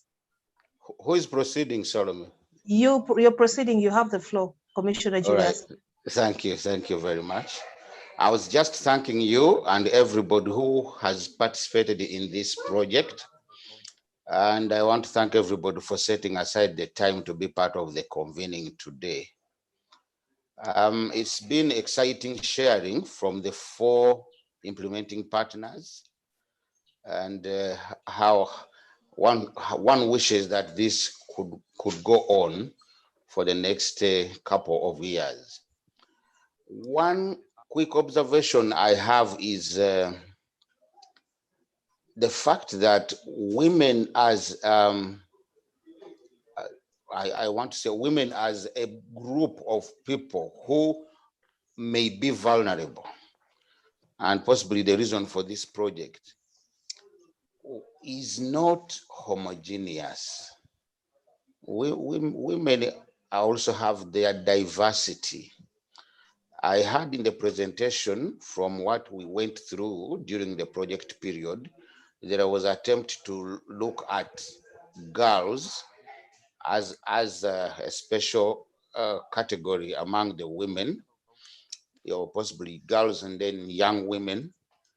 But I think it could have been interesting. Maybe it wasn't a deliberate action this time around during the pilot.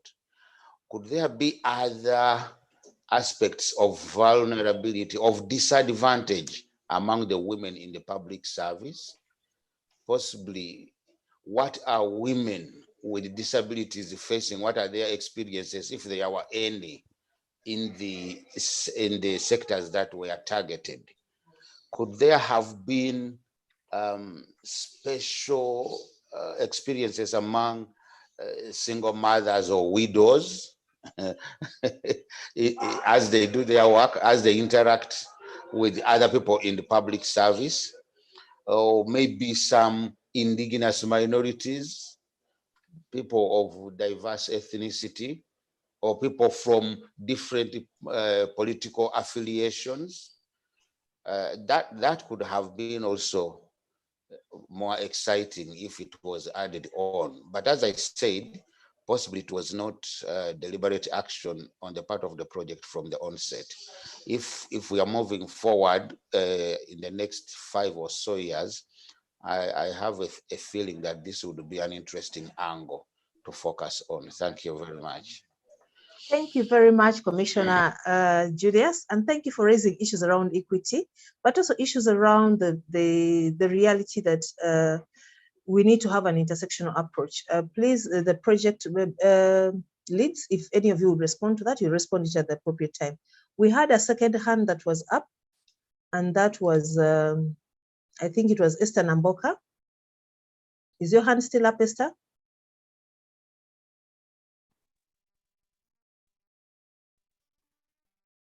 And then we have a comment in the chat from Charles Opio that the inclusion of male champions. Good, Namboka.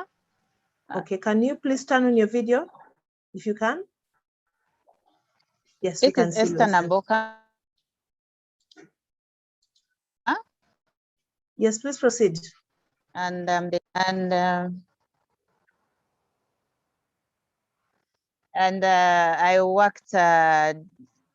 I worked directly with the Uganda Women's Network when we were implementing Kampala district. First of all, a testimony on my side as one of the leading women's rights organizations, an eye-opener. Women in the private sector or in the public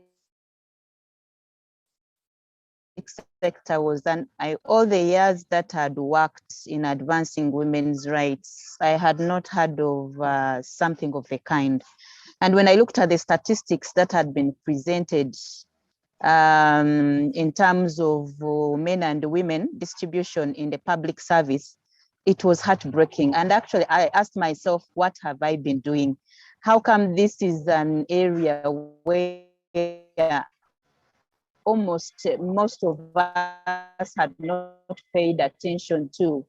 When I looked at almost the first 100 positions in my country, we were just having very few women. I was heartbroken. So I think WIPS comes in very handy, that we have a look in my organization,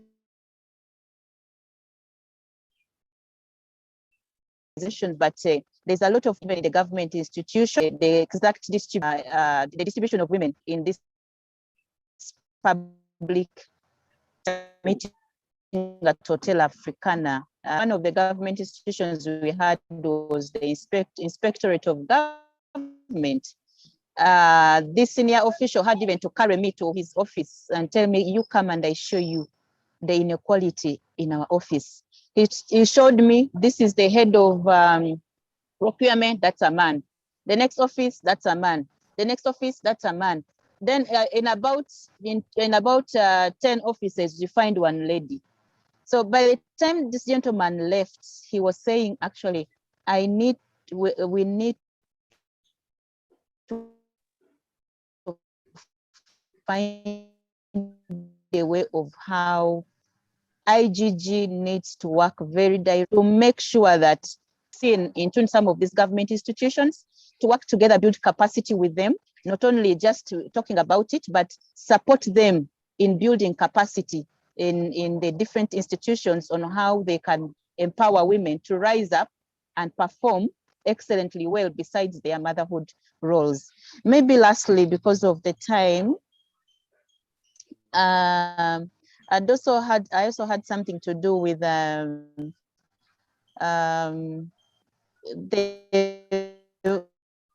vulnerable, less illiterate women who are also serving in the public sector. you find that we have the counselors who are working directly with KCCA. Actually, they are part of the Kampala Capital City Authority. But you find most of them have not gone so much in school. Most of them, they are not so much informed. As the WIPS organizations and partners, what to make sure that these women are supported so that whatever they do.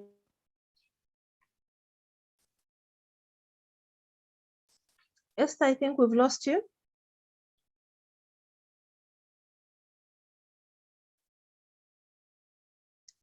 Esther, we've lost you. Can we have Jane as Esther is coming back on the call? Jane lastly, and then we conclude. We have a hand from Okello Bernard. Jane, are you there?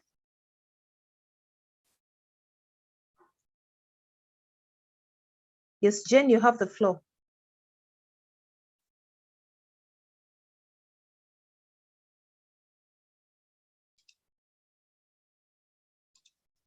Jane, you have the floor.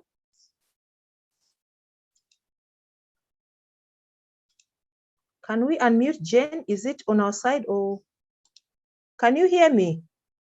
Jane, can you unmute yourself? The host has unmuted you, Jane. Unmute from your end. Okay, fine. Yeah, I was not able to unmute. I had tried and I wasn't able to. Thank you very much. Okay. Yeah. Thank you very much, Salome. My name is Jane Ochaya. Yeah, and I think this is a very innovative project. You know, I've just been listening over the past 3 hours, 2 hours or so. Very innovative. The results, as demonstrated by the 4 partner organizations, are extremely significant. So my question is, one, I just wanted to, I wanted to ask whether you can share with us briefly how, from a project management perspective, how you were organized, and 2, from the perspective of collating all of these different aspects of implementation, if we're to collate this collectively, just to share some of the learnings that go across the entire project. Yeah, thank you. Thank you very much, Jen. I think we had Bernard Okello. And then we take back to the organizers, because remember, we're supposed to have a health break before we proceed.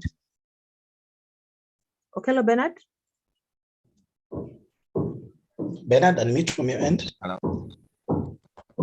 Hello. Yes, yes, we can hear you. You're getting me? Yes. Yes. I'm grateful for this workshop. And first of all, I'd like to appreciate the efforts of WIPS. It has done miracles when I'm from the West local work as principal. Bernard, we can't hear you I'd like well. to appreciate the efforts of WIPS. You can't hear me well? No, we can't hear you well. You're breaking. I'm breaking. Yes. Can you hear me now? Yes. I'm saying I would like to appreciate the efforts of WIPS, and it has done tremendous efforts in Luwero. We have achieved a lot in Luwero. First of all, I'd like to introduce myself. I'm Yoruba, Principal Human Resource Officer, Luwero Local Government. In Luwero, we have women more roles, which has done a lot. For example, the RPC is a woman, Deputy RPC is a woman, Regional Police Commander is a woman, COW is a woman, and 75% of our heads of departments are women. And the key one, for example, education, the community development, the and district natural resources women. We only have challenge in managing human resource issues, which I think we as champions, we should pay much attention to resource issues in issues that affect women, especially career. For instance, we have been receiving some requests from women who would like to transfer their services from one local to another, and the issues are relating to marital issues, whereby there are no favorable conditions for find that they are working. Like for example, a woman working color and the family is in Buwero, the husband is in Buwero. I've tried my best to help her that she joined Buwero so that she's near the family. These are some of the issues that affect women in public service. You find women mind much about the family, and yet they are far apart from the family. Men, they feel comfortable being away from the family, and they are less concerned about issues than the women. So there is need to support the efforts of women. And I've also learned that men need to be more educated about women, because women are not only vulnerable, but women are not concerned about issues that affect women. And when we begin to educate our men, especially taking responsibilities in family issues, how to support their women,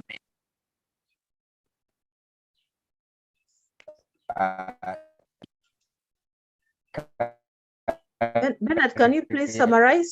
Public service. Yes. Can you please summarize? Hello? Yes, please. Can you please summarize? Now, in summary, yes, I request that our efforts should be more educating men, and also to encourage champions to actually be more concerned with the issues that affect human resource issues relating to women, so that we can make their life comfortable in public service. These are the experiences which I have got as the resource manager district. Lastly, thank you very much for having some views and sharing with us. We appreciate your effort, and we shall continue supporting your efforts. Thank you. Thank you very, very much. Thank you very much, all of us, for our comments. I'll have to indicate that we have 2 comments and only 1 question. The comments are around making sure that we are addressing issues around inequities, cross-cutting issues, but also the reality that women as a constituency are not the same. They have diversities, but also within women as a constituency in the public sector, there are those that are more vulnerable than others, and how those intersections are where or can be weaved in the project moving forward. And then we have another comment is really around the shock that Esther Namboka had. We have to say the 4 partners in this partnership were equally shocked. Women's movement was equally shocked in Uganda in 2018 to realize that they've worked with every woman around their leadership, support, and everything, except women civil servants, except that sector. But also, yet a lot was expected from them. So the shock actually gave room to birth whips for everybody to say we need to do something about it, but also we owe the women in the public sector a duty of care and a duty of doing things differently.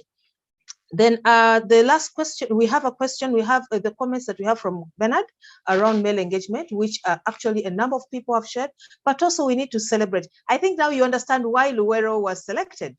You've had the experiences about Luwero where women in the public sector are taking positions of decision making. So we congratulate our districts.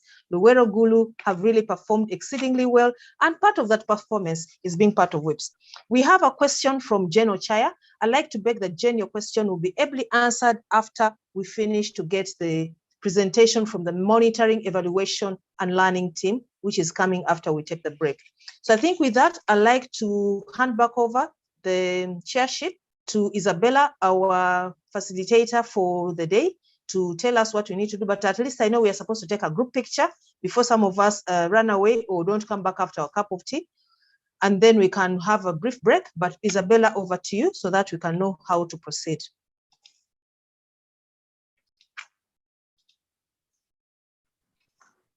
Thank you very much, Salome, for steering the ship.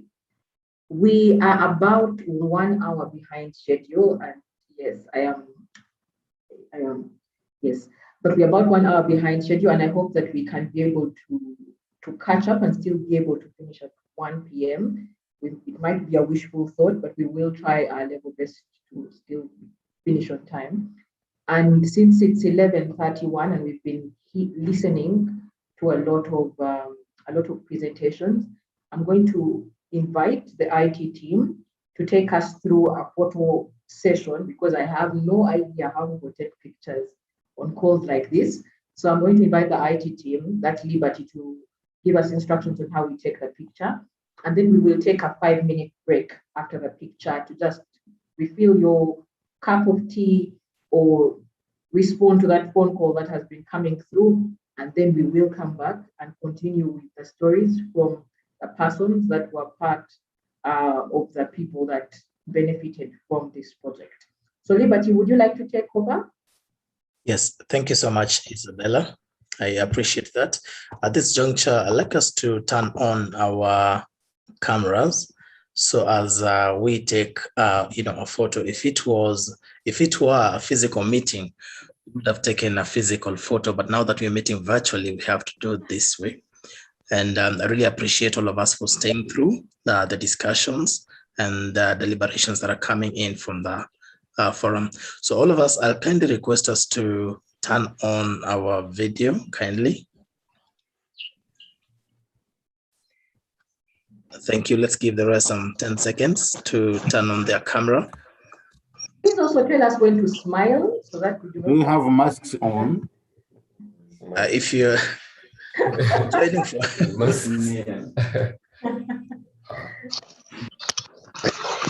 Thank you. We give the rest some few seconds to join in.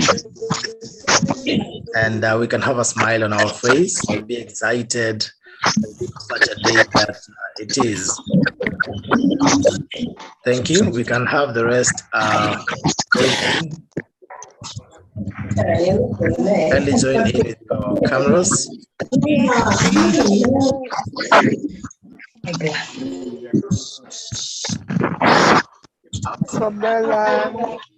Okay, thank you. I'm going to take the photo, or rather the screenshot to this. I'll ask us to give us a smile, give me a smile, or virtually give me a virtual smile, and send it my way from wherever I'm joining in from. Thank you. That is nice, wonderful. Thank you.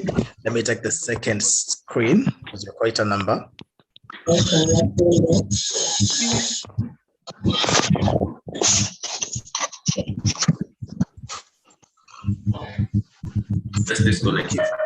Yes, I'll ask the second screen. Kindly smile. Give me a smile. Kindly send, the second screen? And that smile my way. Yeah, the second. We're quite a number.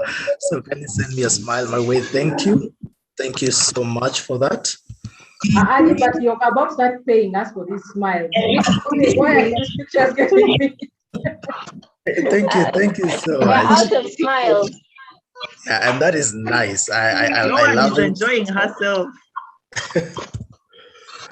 Thank you, Isabella. We've done the photos, the screenshot, and I'll share them on the chat so that we can look at ourselves smiling. Thank you. Over to you. Okay, but if those pictures come out and I look like a wild cat, I am going to ask you to redo this photo moment. We will Yes, repeat. but Thank you. it's now 11:35 and I'm going to invite us to take a 5-minute break and we'll start at exactly 11:40. So don't go too far. At exactly 11:40, we will be starting. 11:40.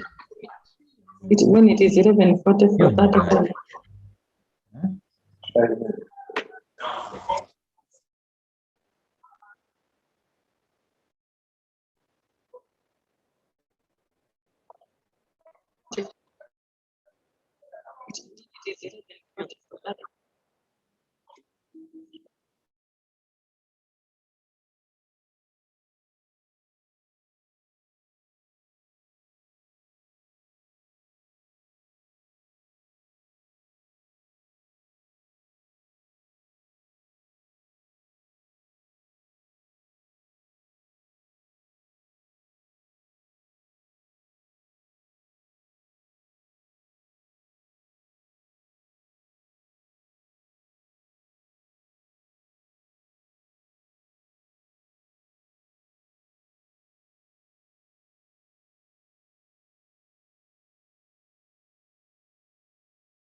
Liberty, may we have some music, please?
Okay, so welcome back from your break. And I hope that you have your cup of coffee or cup of tea right beside you. We are going into the session on experience sharing, and we will be hearing from four people that were part of a project. And we will start with Harriet Akelo. Harriet Akelo is from the Public Service Commission, and Harriet Akelo was a beneficiary under the Equal Opportunities Commission intervention. So Harriet, you're very much welcome to share your experience. Are you on the call? Harriet? Thank you. Okay. Please turn on your video. I'm okay. Yes, okay. Yeah. Thank you. You're welcome. Thank you. So,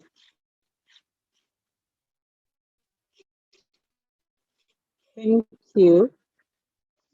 Hello. Hello, Harriet, we can hear you. Harriet?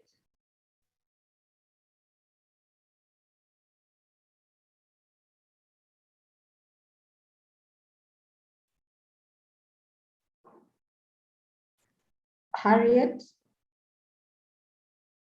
Okay, I'm going to ask Petwa or anyone from the EOC team to please reach out to Harriet and just tell her that she has an unstable connection. And so I'm going to ask that you advise her to either relocate so that we can be able to get a more stable connection from her, or you could turn off your video, Harriet. I want to thank the organizer. Yes. Yes. Harriet. Okay. Harriet, is it possible for you to turn off your video so that we can get you better? Yes.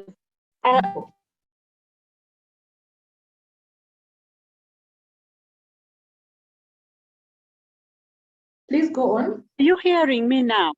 Yes, but I'm yes, not thank turn off your you. video. I Please turn turn off. off your video. Yes. Okay. Because it's I turn it off. affecting your sound. Yes, and then you can go on. Okay.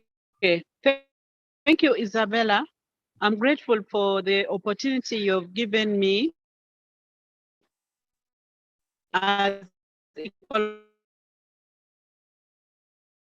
Opportunities Commission in this meeting, for women in public sector meeting, which was organized by the Equal Opportunities Commission through a letter, because a letter of invitation was written to the Public Service Commission. And in that way, I was one of the participants nominated to participate in this meeting. I had opportunity to attend the meeting twice. It was so elaborate and interesting. We were able to give out our views and opinion in regard to the way women in leadership position in public service were experiencing. And in the meeting, through the two meeting interaction which I had from the workshop, which was organized by Equal Opportunities Commission, I was able to build up myself, first of all, by way of awareness, and also to give me the courage to know that, even when women in public sector are having challenges, while they carry on their duties, there is somewhere or someone out there who is also concerned and able to give them some hands-on knowledge to enable them carry on with their work.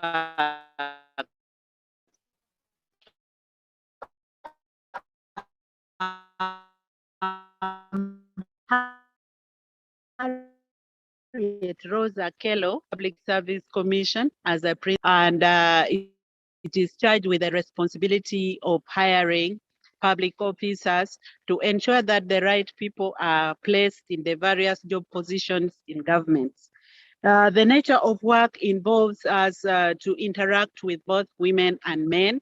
And in this way, we are able to carry on our work through the training. I was able to get that insight to carry out my work with the reasoning that women in public sector, while they are in this leadership position, they are supposed to bear in mind that we have to build up the women and as well as men, but majorly women in the various offices or jobs that we do. As we are in the business or in the activity of recruitment, I was privileged to be the coordinator for the just concluded graduate recruitment exercise, which is a major program in the commission, and it involves attracting those fresh graduates from the university to join government, and no requirement of experience is needed. I was the coordinator. The exercise was, it started in November. So the training which I got from this project through Equal Opportunities Commission helped me because it was timely. As a coordinator, you are supposed to be open-minded to ensure that the applicants who have expressed interest in the various job positions in government, we first of all get to know that they are both men and women. And in the category of women, as we had also heard about the cases of marginalized group, we have like the expectant mothers, then we have men and women who are also having disability or ability challenges, and so on and so forth. So throughout the exercise, we were able to plan, organize, and make sure that provision is made for breastfeeding mothers, for those who are expecting, like at the time of aptitude test, because the exercise is conducted in phases. We have first of all, the advert, and then we shortlist. Now we realize when the numbers are many and there is need to reduce on those numbers, the candidates are subjected to aptitude tests for purposes of ensuring that the process of sieving out candidates is transparent. In that way, we conducted the aptitude test in Makerere University, and we were able to have provision for the marginalized group, those who are having issues of sight, the deaf, and all that. We were able to connect with the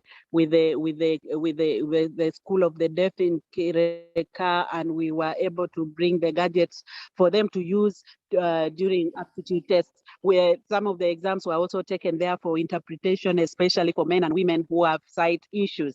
And then the women who are breastfeeding, they came with their helpers, and they were able to be given space, as well as some light meal for the caretakers, or while the mothers do the aptitude tests.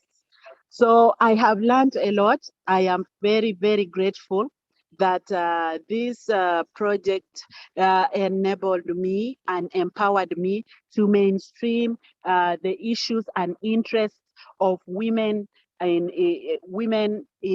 I carry out my work. Maybe the challenge which I can say which is there is it has to do with the attitude of the women themselves in leadership positions. I know that there are issues, a number of challenges have been highlighted already. But one thing I come to realize as Harriet is that women need to come to a point when they believe in themselves, because we can be there with all these avenues or supporting us to do our work. But when we don't have that self-belief that, yes, I know we are among the marginalized group, but we can make it, we can pull through, we are able to do this, even when the challenges are there, even if it comes to a number of activities which needs manual energy to do, let's say, helping out to lift, to be a shift and also express interest and ability to do some of these things, because sometimes it is actually us who have put ourselves a bit on the weak end. And so, you know, when you keep, there is a way that you are always taken care of in a sensitive manner, and that also goes to issues of like promotion, ability to move in the ladder, and also sit on round table with both men and women. Women should also interest themselves with learning, career progress, because if they are to say that they want to be at the top, then they should be having the requisite attitude, qualifications, and the ability to do that. And I know that a number of women love to read, and they are able to do that. And the commission also encourages women to train. There is provision for training, especially for the Public Service Commission. If a lady or a man also wants to go for training, but especially ladies, they are given some facilitation or support in terms of leave as well as financial to enable them carry out their training and complete accordingly. Our hope is we not only hope is lost, and secondly, we have also not yet achieved it. We have not yet reached there, but with the right attitude and the support and the continuous training that we get, especially like in a training like this, we are able to have the courage and pick ourselves up, and also know very well that we have the needed support, especially in terms of knowledge. The training that we get, as well as coming together as women and sharing out our issues, give us the positive energy that we need to move forward as women in public sector. I think with those, that is what the experience that I should be able to share with you. I am so grateful for the opportunity. And at this point, maybe if there are other issues that need to be clarified on, I will be able to clarify on. Thank you so much, Hadija. Thank you very much, Harriet. I know that we had said that we would give the rest of the participants an opportunity to ask questions after your experience, but given that we are fast spent with time, we will hold that thought, and if we have time at the end, then we will ask anyone who may have a question for you to submit on that. But thank you very much for sharing your experience and your story and your recommendations with us. It's definitely great hearing how you interacted with the project. I am at this moment going to invite Anena Flavia.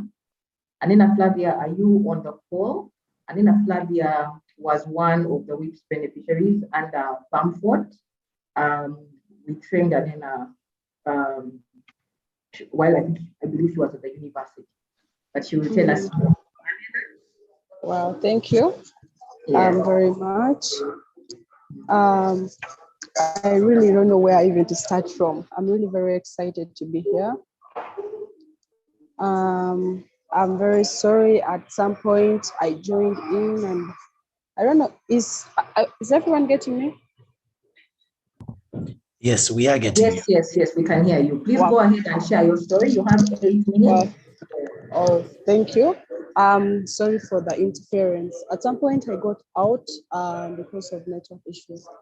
But then with the experiences, first of all, I got into WIPS with the public women in the public sector. It was through a friend who was also called Flavia. It was really very exciting because she really believed in me. She believed in me being a strong feminist, and she was like, Flavia, you could do this. Just join us and stuff like that. So she asked me, it was last year that I joined in the first meeting with WIPS, with also Isabella. By that time, I already had that strong feeling for joining anything to do with women project. And then when I joined, actually, I don't know, my whole hope was in leadership. just like her. She was before the vice president at Convening University. Her being Flavia, she was very motivating. I loved her. She was really very motivating, that she always involved me in everything. Now, joining WIPS, I got more into connection. I got connected to the facilitators who could reach us there to give us more highlights on gender equality and everything pertaining leadership with women and the community around us. Mostly it was community give back in terms of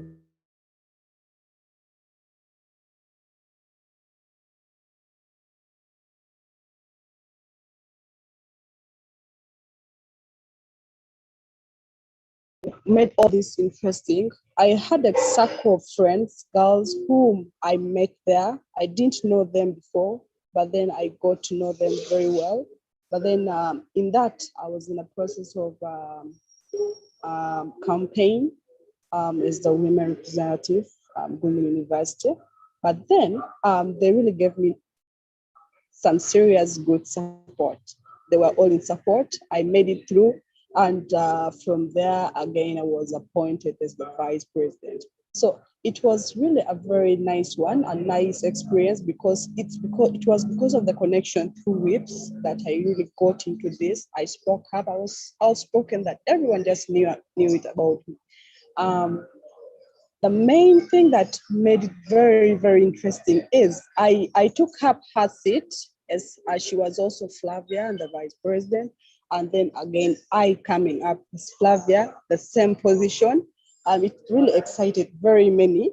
That also confused some few. So people were like, what is it unique about this name? Then a few individuals whom I was consulting, they're like, oh, I think I should name my child Flavia because there could be something really interesting about that name, or maybe it's just about Convening University. So it was really very exciting. And then it just got me this privilege that John again invited me to have this convening with you. With my experience to the community, I really, right now I'm working with a project. I'm a student here, but then all my life I've been working. I've never sat, I've been helping the young ones.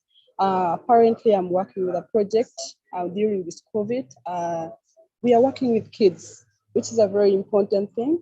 It's not just about us as women, it's about also men.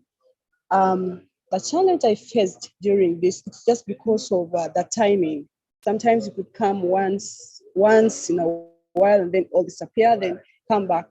But then with the ladies in the circle we have been having here in Gulu, it was amazing for them. They will always request to say, hey, come on, Flavia, is there anything else? Can we ask Isabella to organize something else? And we also have to always keep connecting. We're like, maybe they'll get back to us, but it was really a privilege that Isabella and Joan has always been communicating with us. Sorry, I didn't introduce my name. You called me Flavia Anena. I think that's all I can say. But then it has been really a great experience with you. And I really look forward to really keeping in touch with you people. Whenever you come to Gulu, don't hesitate to call us. We have a lot of girls who really still need to benefit from this, because it's just a perception many has that if we empower them, it can really change a life. It can change the entire community. Thank you very much. Thank you very much, Flavia, for sharing your story. Flavia talks about circles, and I think some of you are wondering if we had sessions where people would run in circles. No. At Farmfort, we have a program intervention, an activity intervention called Equip Circles. They are circles of learning and circles of growth, and they were incorporated into the WIPS program. And at the circles, what happens is different emerging issues that were packed during trainings were then amplified during those circles. So conversations, for example, on sexual harassment, conversations on safety at work, conversations on income generation for people who are in public service, but also the ones who are in university, or conversations that were extended outside the general training content that we had within the training session. So thank you very much, Flavia, for sharing your submissions. At this time, I'm going to invite Opio Charles. Opio Charles is a male champion from Amuru district, and he was recommended by the Uganda Women's Network. Charles, are you on the call? Yes. Hello? Hello, yeah. Hello. Hello, we can hear you, Charles. Good afternoon, everyone. Good afternoon to you. Yeah, thank you so much. Charles Opio, just like you have stated. I'm from Amuru District Local Government, and of course, one of the male champion that benefited a lot in this project.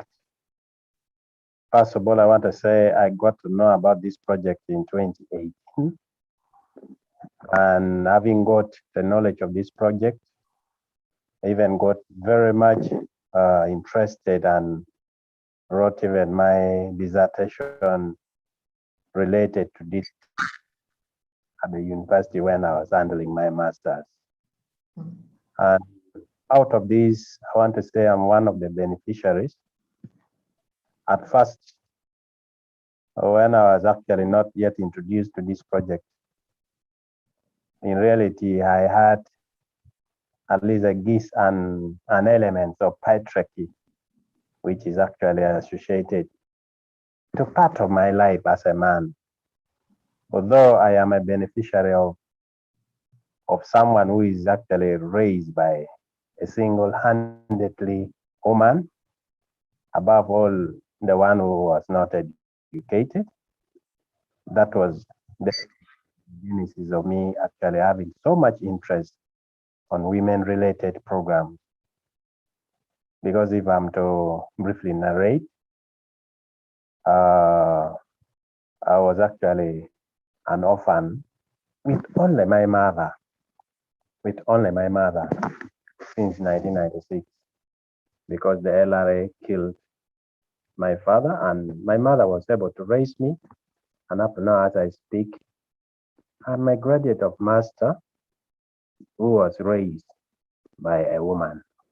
So having landed on this project, I said I will not leave this project because I am actually a real beneficiary of this very project. In Amuru district, northern Uganda in general, when you move around the district, you realize we have the human resource, the principal human resource with a lady, the senior community development officer, a lady. We have 2 town clerks in the district, 2 of our town council. We also have our speaker, who is a member of this program, as a lady. And at the end of it all, we are encouraging our local people, more especially the men, to help women actually to participate in the public sector work. But Amuru has a very serious dynamic. The district is wide. Realize access to social services may be an hindrance. The presentation of this project in the district through Uganda Women Network.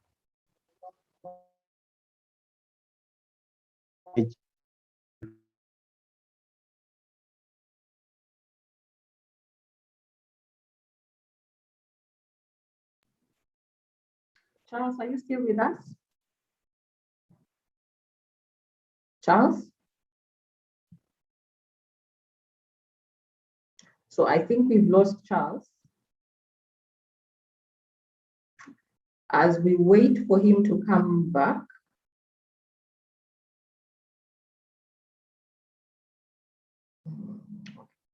I don't see him coming in. So maybe we can move on to the other sharing, and then when Charles comes in, he can catch up from where he dropped off on.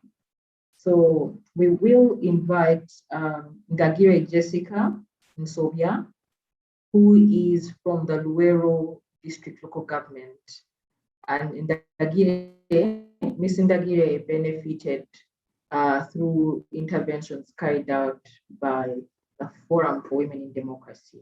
Miss Ndagire, are you on the call? Okay. Are you here? Yes, I am. Okay, all right. Yes, I am. Okay. Am I audible enough? Yes, yes, we can. Do I need a video or? Yes, you can do the video in case it begins to shake. I will advise you to take it off. So you can turn on the video.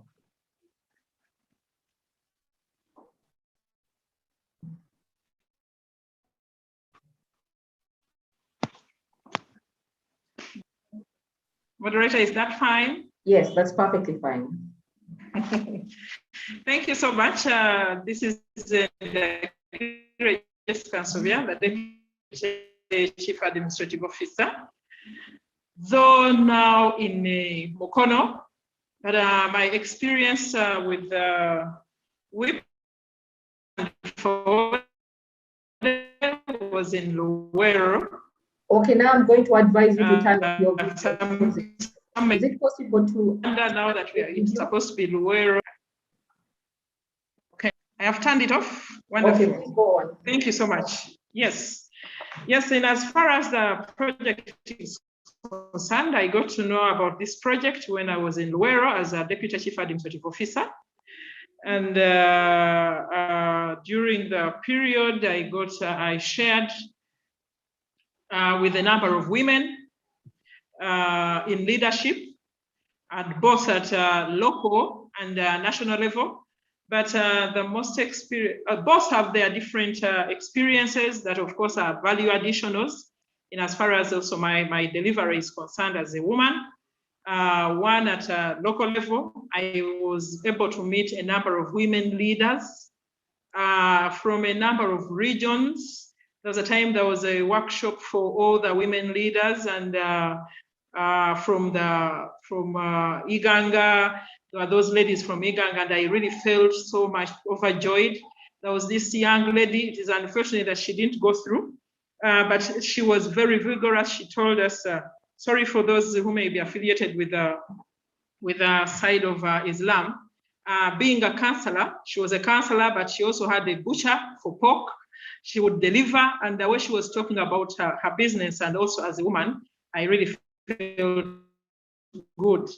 Then, of course, as a woman, first, especially particularly as a first deputy lady in a district, there was a time we held our National Assembly for whips, and I shared that my first day in office, a gentleman, one of the guys came in and was like, they have brought us a woman, will she be able to deliver?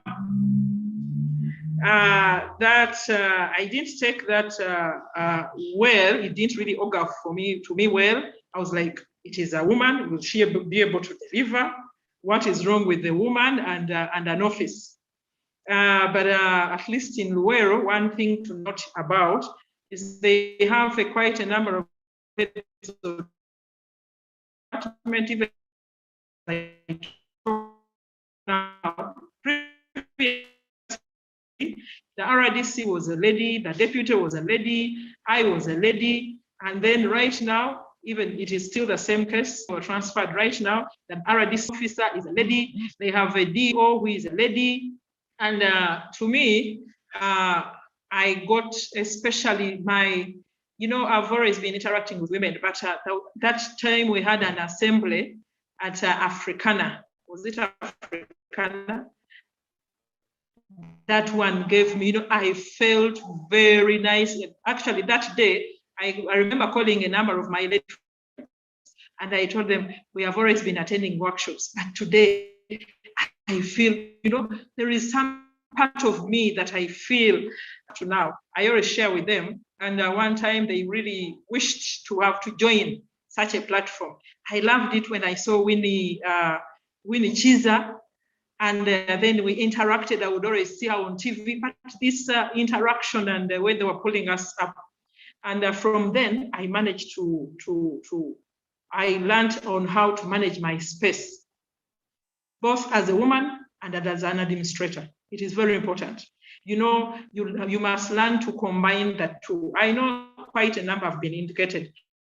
And like right now I'm in Mokono, but you also note that they always have that it is a woman. It is a woman. It comes up even during meetings. But of course, how can you try to fight that? You know, we have that natural weakness. That is something that is true about us sometimes. The gentleman, the previous noted that when it comes to like the temper, from that meeting, I managed to control my temper.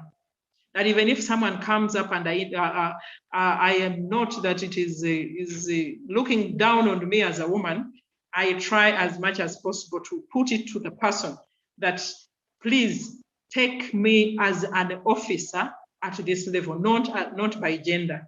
I actually learned that, and I really thank Fowede for that.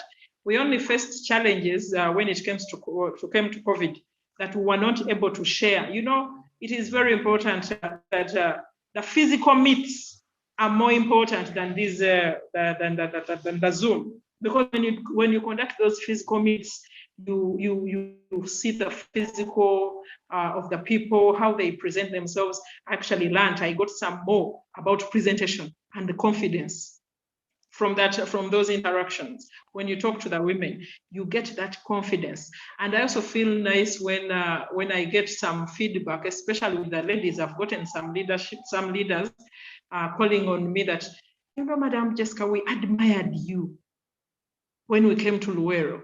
You really inspired us. We admired you. And this one keeps me going. I'm like, okay, yes, then I still got it. And I'm like, yeah, if I can inspire someone, then I think I'm doing my best.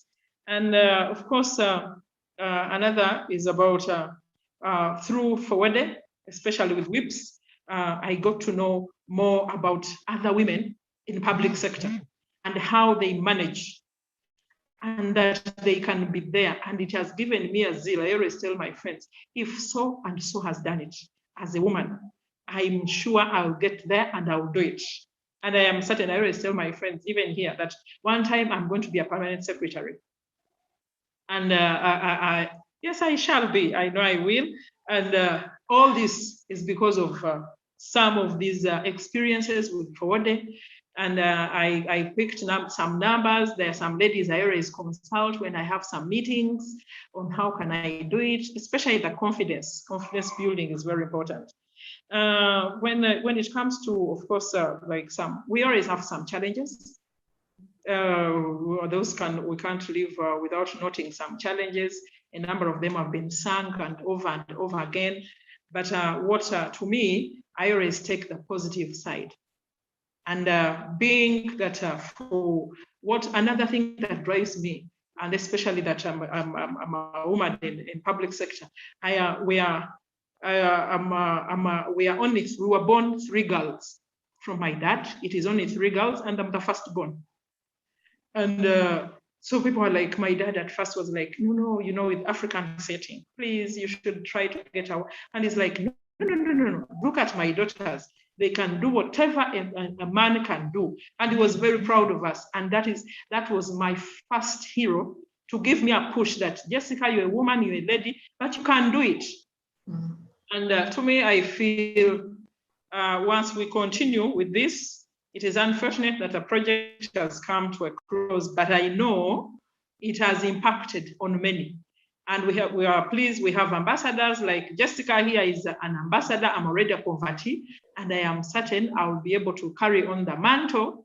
I still remember some statements from that meeting, which were made that in most cases, I think that is nature, whereby women, we help our others to come up as colleagues, but when some of us get there, we forget that we came up there through our organizations. Mm-hmm. So that is my humble plea that if any other organization has helped you to come up to that level, please ensure that you also help others to climb up. That is how we shall get the numbers, and not only numbers, quality numbers. I am certain we shall get there because the environment is open to each and every one of us to display our potential. Thank you. Thank you very much, Jessica, for sharing. And I'm glad that that forum has a lot of memories for you. For those of us who may not have been there at that point of the forum or are not aware about what she was talking about, one of the activities that we carried out under WIPS was the annual Solidarity Forum, a space where leaders from both the public sector, civil society space, and the political space came together in solidarity to push the women's agenda forward, but also to just share stories and share experiences and grow on the shoulders of each other. It was such a powerful experience. So thank you very much, Jessica. In the chat section, Charles Sopio has written in and he says, my experience that WIPS has empowered me to support women to flourish in their careers and any interest in development. Members, let's promote the struggle in as far as we have the capacity. Women are biblically managers, as can be read from the book of Jeremiah 31:22. So thank you very much, Charles, for sharing the experience, and thank you to Flavia, to Jessica, and to Harriet for at least reminding us or reminding anyone who might be questioning if we did the right thing embarking on the WIPS project, that we actually took a step in the right direction. So thank you very much. I will not open the conversation up for comments because of time. And at this time, I will quickly invite Rama to share with us the learnings as partners. Ramadan works with the Uganda Women's Network, and he was such a great resource on this project because he together with he took lead in bringing on board other M&E officers from other offices to ensure that we were monitoring WIPS right, that we were actually working against what we had committed to work on, but also ensuring that progress was being tracked. So thank you very much, Rama, for the time that's given. To go on it, thank you for giving us, Rama. He gave us time that over and beyond that we expected during the one-year pilot. So Rama, you're very much welcome to submit. Rama? Sorry, we have 3 accounts for Ramadan, so I don't know which one is. So the reason we have 3 accounts for Ramadan is because we have participants who joined in through Rama's account, but we sort of know them. So everyone that you see as Rama joined in through Rama and did not rename themselves. But Rama, are you on the call? Oh, there he is. There he is. The gentleman inspects. That is the Rama that we are looking for. Oh, perfect. Perfect. Thank you.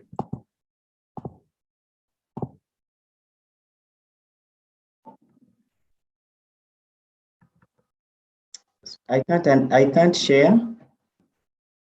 Can I be allowed to share? Liberty, is it possible for you to give Rama sharing? Yes, right? Yes. Kindly go ahead. Thank you.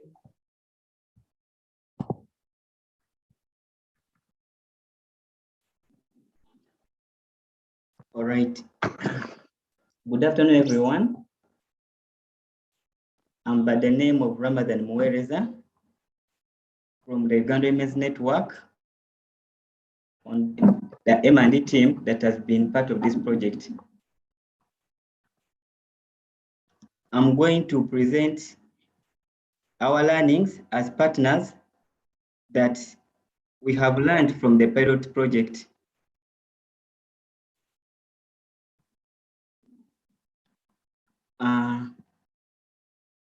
As a session outline, we are going to look at some of the domains of change. What were our areas of change? We look at the approach, which has been talked about, the lessons, the good practices, some of the missed opportunities, then some of the sustainability measures that we are to learn from as the implementing partners.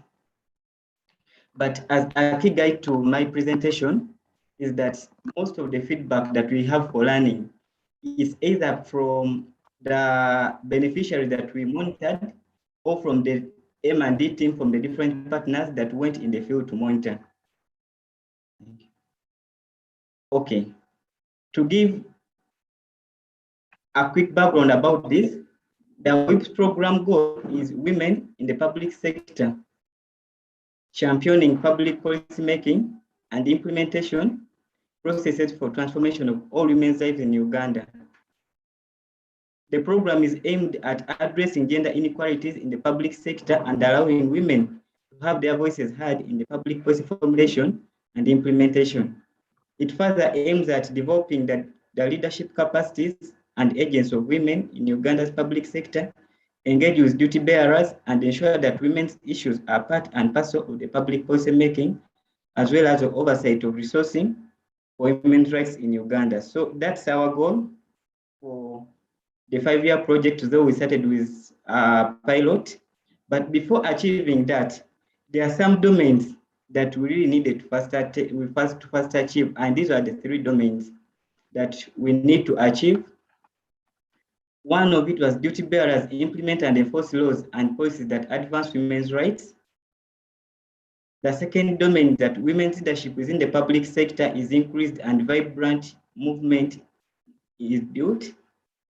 The last one is that women have space that is free from gender inequalities that allows them to have their voice heard in public policy formulation and implementation. These were the key areas that we are looking at achieving. So from here and the presentation that were made by the different program people, you can be able to tell how they were all fitting to these areas. Now, to achieve the above domains, a consortium of 4 partners comprising of the Equal Opportunities Commission, Forum for Women in Democracy, Uganda Women's Network, and FEMFORT was constituted to implement the projects.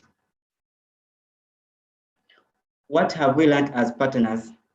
One of the key learnings that we got was that most of the overall decision makers in public sector are men. So there is need to involve strategic men in initiatives that advance gender equality. I think the key term here is strategic men, men who are holding leadership positions and they are able to also learn and influence gender equality. The second learning that we got is that although women leaders in the public sector were sensitized about their rights, the avenues for access to justice within the sector are still very limited. Future initiatives need to be intentional about ensuring access to justice for women in the public sector. This learning was talked about and is one of it that we really achieved. So we really noticed. Another one is that there still exist fights and conflicts within the women in the public sector. Hence, more platforms for nurturing sisterhood and solidarity among women need to be created and sustained at local and national level. Without us working on this, we really can't achieve what the project goal is aiming for. Then providing adequate time to cover the content on the training program is necessary to hold the trainings in a phased format as per the curriculum and training manual developed. During the pilot project, we developed a training curriculum, but the training curriculum is big, and according to the participants, our trainings should be phased. Maybe if it's an area looking at women's leadership, we give it maybe like 2 days. Then after some time, we go back for another area, something of that sort, other than us as implementers compacting everything in 1 week, and that is all. The argument for this was that attempts for a workshop, which is for 4 weeks, by the 3rd or 4th day, people are already worn out. The respondent asked for capacity assessment before future trainings as they now understand areas where they need more knowledge on in order to advance for gender equality in the public sector. So in the case of phase 3, or sorry, phase 2, there is need for a capacity assessment to be conducted before we go on implementing activities. Then the other feedback or learning for us is that trainings organized on Mondays are not well attended. Implementing teams need to adjust from this, conducting trainings on Mondays. The next one is that most of the participants, especially from national level, were first-time participants on gender-related workshops, hence needed more time. I think even the people who gave the introduction remark talked about it, that for so long, the public sector had been ignored. So as a result of that, we should look at these people as great people in the area of gender equality. So they need more time. Then during the pilot project, trainings for some partners were one-offs. Respondents felt that this is not enough to foster mindset change, but rather plan for another phase. Hopefully, as the project team, we need to look into this. Then another learning that we got, we have realized that there were so many, we realized results during the pilot study. So as a result of this, we notice that people have resources but do not know how to maximize their potential. Testimonies by beneficiaries indicate that as a result of the little knowledge gained during this pilot project, they are now in a position to advocate for their rights. All what we did mainly was giving them knowledge, then they took it on themselves. So meaning people are already a resource of themselves. Thank you. Most of the target groups have not been able to fully utilize their knowledge, partly due to COVID-19, but they are still calling on for more training. The knowledge given during the workshop may have been limited, or participants really discovered that the knowledge gap they had was a lot. And still, this is also can be referenced to the fact that most of the people in the public sector had really been ignored. So the knowledge that they got, a number of them have not fully utilized it, but partly it's due to COVID-19. Hence, the call for more workshops or phase 2 that will really ensure that we follow up on the knowledge gains in the first phase and then phase 2 as well.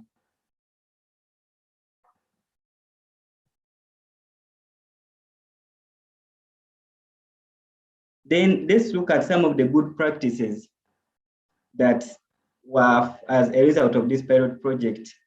This is from the beneficiaries themselves. In their perspective, the approach taken in the activity implementation by all partners is very positive and appreciated. So this implies that if we are to have phase 2, the beneficiaries are really contented with the partners who are implementing it. And I think it's something that we need to move on with. Relating to the project activities, there has really not been any activity not appreciated by the target group, and all that was observed is a strong appreciation of the intervention and request to have them replicated in the next phase. So this is also from the beneficiaries. Really, they liked all the activities that were implemented, and they have kept on asking for more of the same.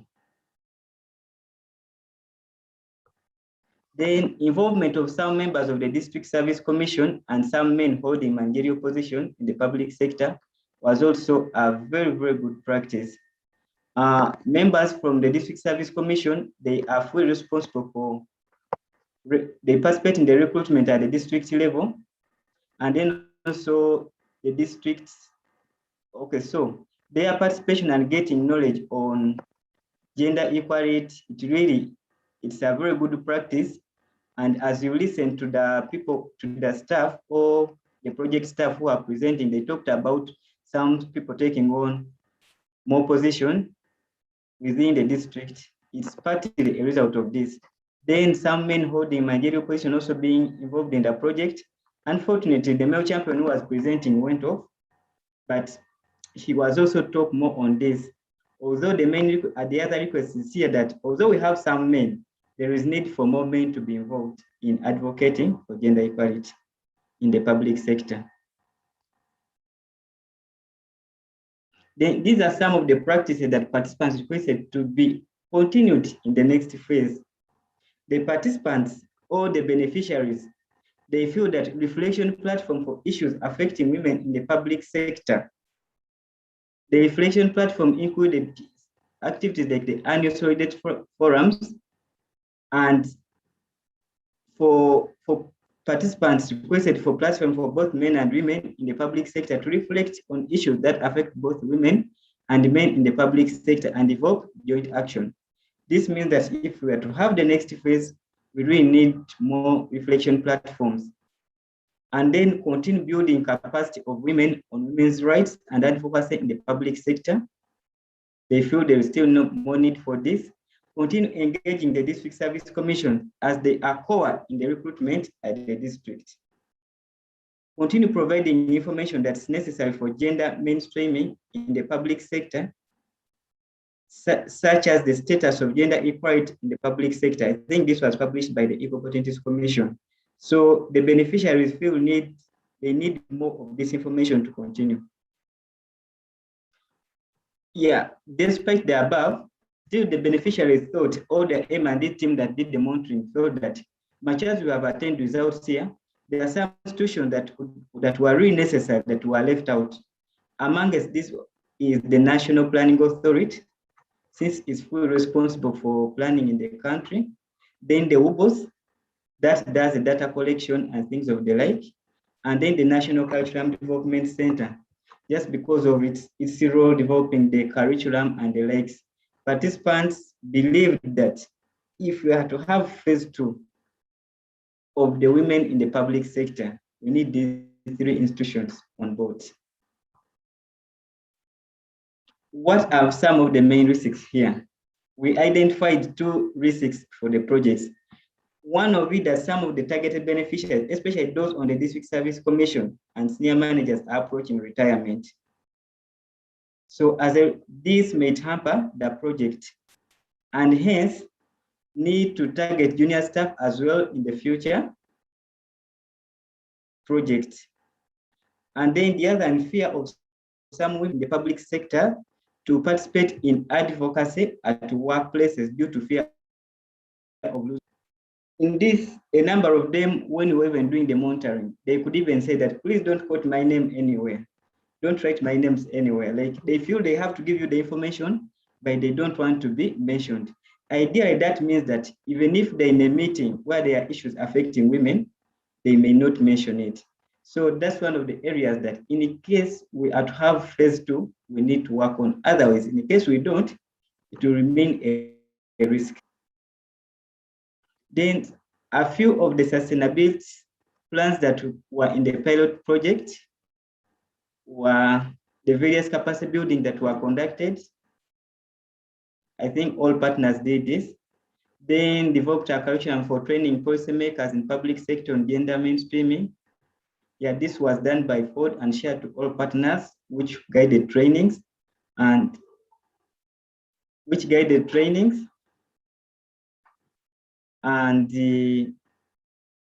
it will remain even after the end of the pilot project. Then, still there have been so many documentation, such as the compendium of women in the public sector, which will be utilized beyond the project. All right, that's the end of our presentation. Thank you for participating. Questions, contribution, and comments are welcome.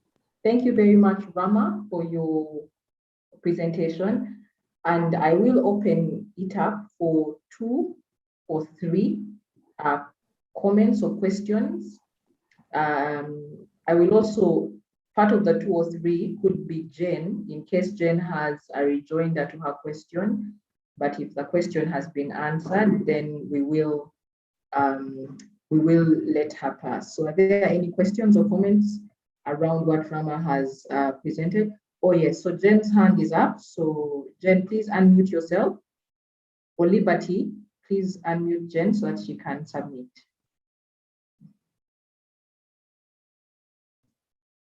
Can you unmute, Jen? Okay, all right. Okay, thank you. Yeah, I took a short time to be able to unmute. Yeah, thank you very much. I think the presentation is very concise and really captures a lot of the issues.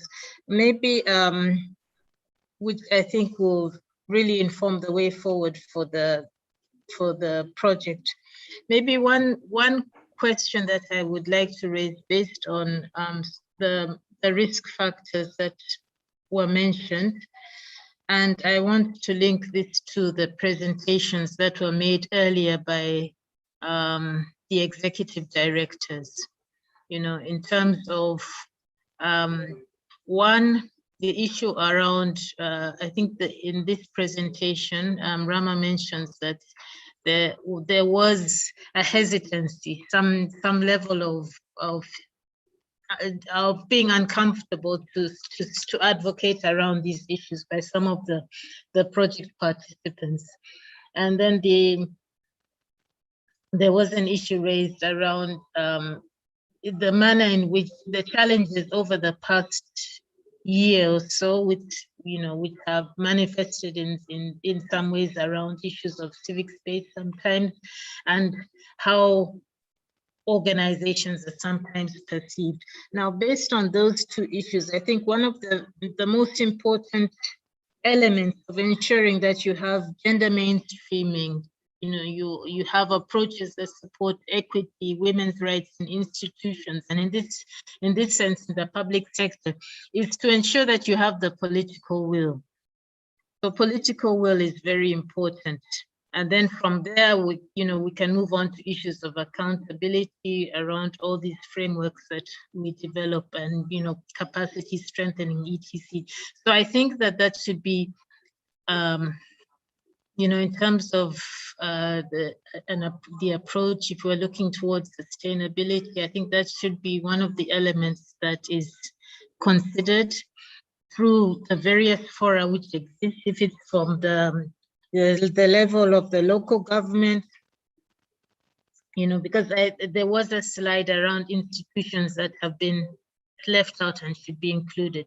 So if you're looking at this from the level of the local government, perhaps that should be, the Uganda Local Government Association, where you have all the cows, etc., so that you bring this project in at that level. If you're looking at it in terms of the central government, that would be, I don't know, forums that bring together the permanent secretaries, introduce this project, so that at a certain targeted level, you are sure of getting some level of political will and understanding about the project, so that then the project participants at various other levels will have some space to speak to these issues. They will have more space to speak to these issues.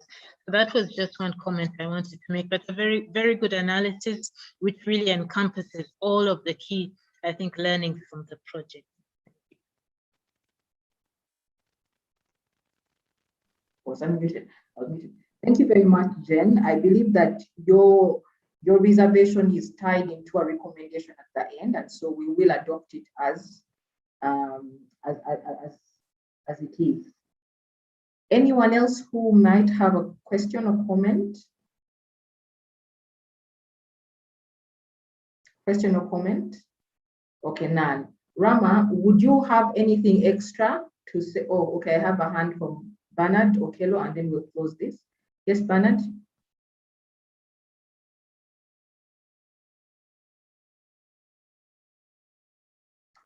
Bernard will need to be unmuted. Liberty? Yeah, he needs to unmute from his end. Bernard? Bernard, would you please unmute? Oh, okay, please. Hello? Yes. Yes, can you hear me now? Okay, thank you. I've been hearing the comments from the presenter. I think the situation varies from one, because of the diversity, we can come up with one strategy which is applicable everywhere, because Uganda is quite diverse in terms of culture, political views and mindset. So actually the approach varies from one place to another. You may be talking of political will. It may not be a problem to all. For example, the case of the West, we don't have issue with political. Actually, the political leadership is quite supportive and willing in these efforts to support in achieving the objective of this project. So it is not a problem. The problem here is mainly we also have enough role models. So for me, with the experience of I feel we need to strengthen the system to move on for sustainability. Strengthen what we have and have a succession plan so that we don't lose out on the current status. Because if we back and look at our achievement, are we able to sustain? Are we able to move on forever, or the trend will change with other factors at play? So the issue is that certain local governments have reached a certain level, they have achieved something, but the problem now is the retention. So we need also to look at retention. What we have achieved, are we able to retain for posterity? Or then another thing we have to work on is to look at the mindset of the people also. Yes, Bernard, in conclusion? In conclusion is that the women who are role, they have to play a role. They have to play a great role to motivate others. So we need also to have a program making use of them. This is in reference. Thank you. Okay, so thank you very much, Bernard. You make quite a number of recommendations on going forward, and we are thankful. Esther, you can come on as long as you promise to only take 1 minute. Esther Namboka. Okay, thank you so much. Thank you so much.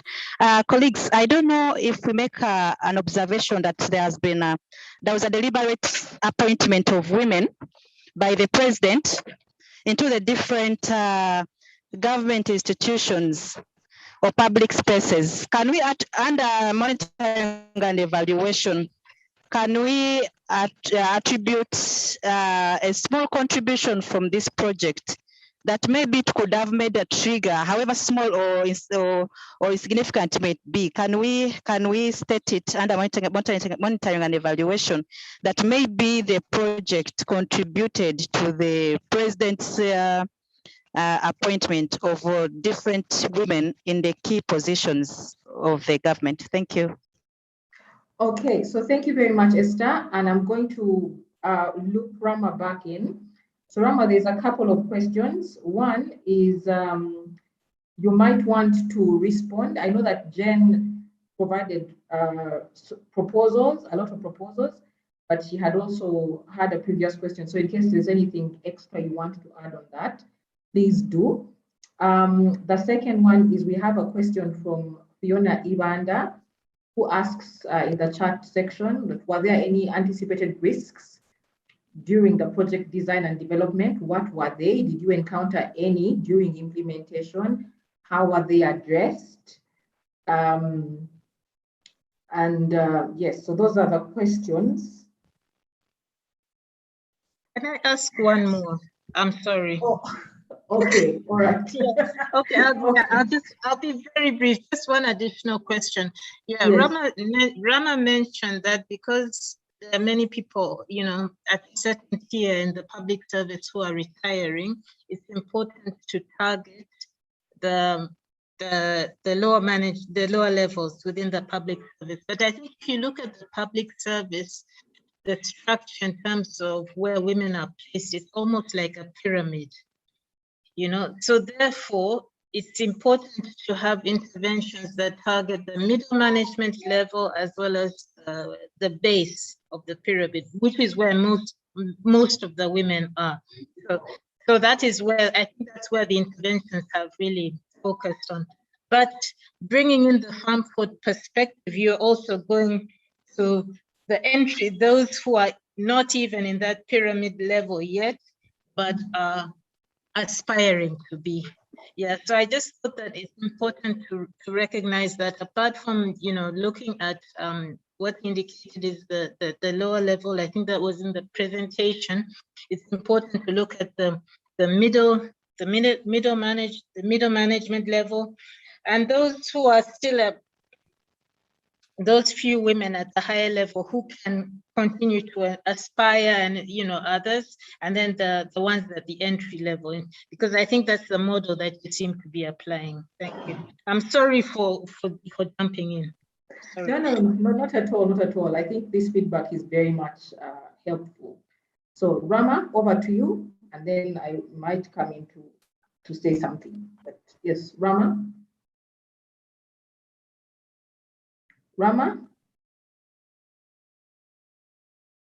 I hope you've not disappeared. Ah, okay, there you are. Rama, kindly unmute. Okay, yeah, I've now unmute. Okay, thank you very much for the feedback that you've gotten. Starting with the last one that Jenny raised about a number of people who are approaching retirement. Yes, especially for the District Service Commission, for example, in Igulu, we noticed it was a risk. And in our recommendation that for the next phase, we really need to mix up middle, junior, and then top management. We need all categories under project. And then about hesitancy to talk, whereby some participants really, they are not in a position to raise their issues because of fear. I think as partners, we really need to build more capacity in that area when we get to phase 2. And then someone asked about any anticipated risks. Okay, they are really many, and we have a presentation on this tomorrow. Maybe can I just propose that I can share a presentation for this tomorrow about the risks and assumptions with that person, because they are really many, and for the interest of time, we may not be able to have them all.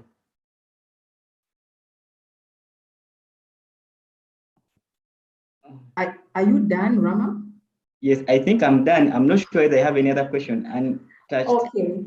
All right. I think so. So one of the things that we could also do, in addition to what Rama has said, is that we have a 5-year program document for Uganda, and it's within the context of the 5-year program document that we embarked on the 1-year pilot. And so we have the long-term risks and the short-term risks. And I think it's an important thing for us to share the 5-year program document with the stakeholders who are on the call. And I believe that the different partners that invited you will be able to share that document with you. I also know that we had a set of learning questions that guided our implementation process. And we periodically reviewed the learning questions and the assumptions on a quarterly basis. And so there's an independent report on just the assumptions and the learning questions that we had, that I believe that we can also share with partners who might be interested. Now, for Jen at Oxfam, those are things that I will happily share. Those are documents that I'll happily share with you, because they might be able to respond to to some of the questions that I believe are already forming in your mind. We also have a report on the monitoring and evaluation process that we undertook as a consortium.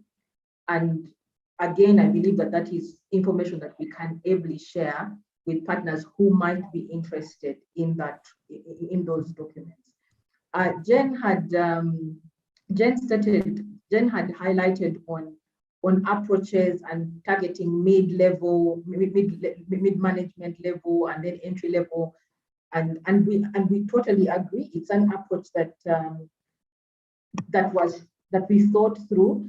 At pilot level, different consortium members were asked to identify the groups that they wanted to work with. So I know that EOC heavily worked with top level, and that was at commissioner level, at really senior management, at senior level in the institutions.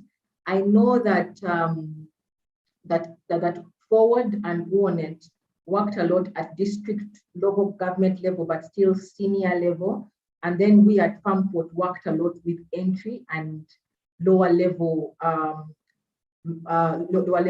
persons working within the public service. But I believe that maybe we would need to think more deeply, so that it's one of the things that we measure around how the different interventions at those levels worked for different organizations, because I don't think that is a question that we heavily interrogated. Solomon, your hand was up and then it went down. Do you want to come in? Solomon? Yes, I'm here. Yes, your hand was up. Yes, I'm here because I think there's a question that Jen raised at the beginning in terms of how we work together. The co-creation of this particular program was participatory. Actually, that's why we are talking about a journey that began in 2018. It was informed by an assessment, a country assessment, which was done in 2018 to kind of find out what is happening around women's, actually looking at the whole public policy making continuum. At what point do things break? At what point can they be made? And what was realized is that there is a lot of engagement that has been done to work with the women in politics, in parliaments, in the various legislatures, parliament, local governments, the councils, the town councils, the district councils, etc. And then a lot has been done with the women in the private sector. A lot has been done with women in the NGO sector or collectives or socioeconomic groups. Nothing was done consistently and deliberately with women in the civil service. And yet they're part of the public policy making continuum.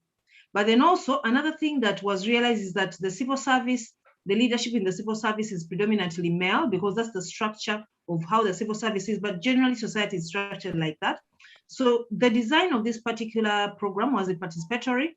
4 partners sat together and designed the whole, everything. We began from scratch, defining a theory of change, defining what domains of change we want to engage with in terms of where do we think when we invest ourselves, we're going to benefit more, but also there's going to be shifts. And then also defining which areas we're going to work in. At the beginning, we wanted to work in all the sectors. It wasn't possible because of the resources, but also being a pilot, it was find the sectors they wanted to work with, but also which ones can have a triple over effect to the others. And then another thing that in terms of how partners work together is that after defining and co-creating the document, the program document, they sat together in an inception report to define the how do we roll out, what happens, but also how do we manage certain things like standardizing, for instance, rates we're going to pay people when we're training them, because all those are things that bring a bit of instability in consortium, but also all the partners had different rates that they were working on, they had different ways of doing things. So they were standardizing the logistics. There was also standardizing the content and developing a curriculum collectively that enabled them to know that even if we've trained in Amuru and I'm not there, I know the content that has been passed on is what should be passed on. There was even also agreement in terms of who are the pool of trainers that can be used. And I know some people on this call were trainers that participated in one or two or three, or depending on which partners outsource them. Another way in which the partners worked is that they had a team of the leaders of the institutions, the executives, who periodically have conversations to kind of provide the overall not steering on a day-to-day basis, but the thinking through. And then we had what we'd call the people in the kitchen, the chefs. We call them project leads. These ones had a WhatsApp group. They would share everything from work to even just getting to touch base with each other. And these are the ones that presented to you earlier. And they would meet regularly. They really defined how they wanted this to move. And then we had a whole component of managing communications, because like we all know in consortiums, some people's logos are misrepresented, others, the communication doesn't go out. It's one of the things that makes or breaks. We had to try out things. Not everything worked out very well.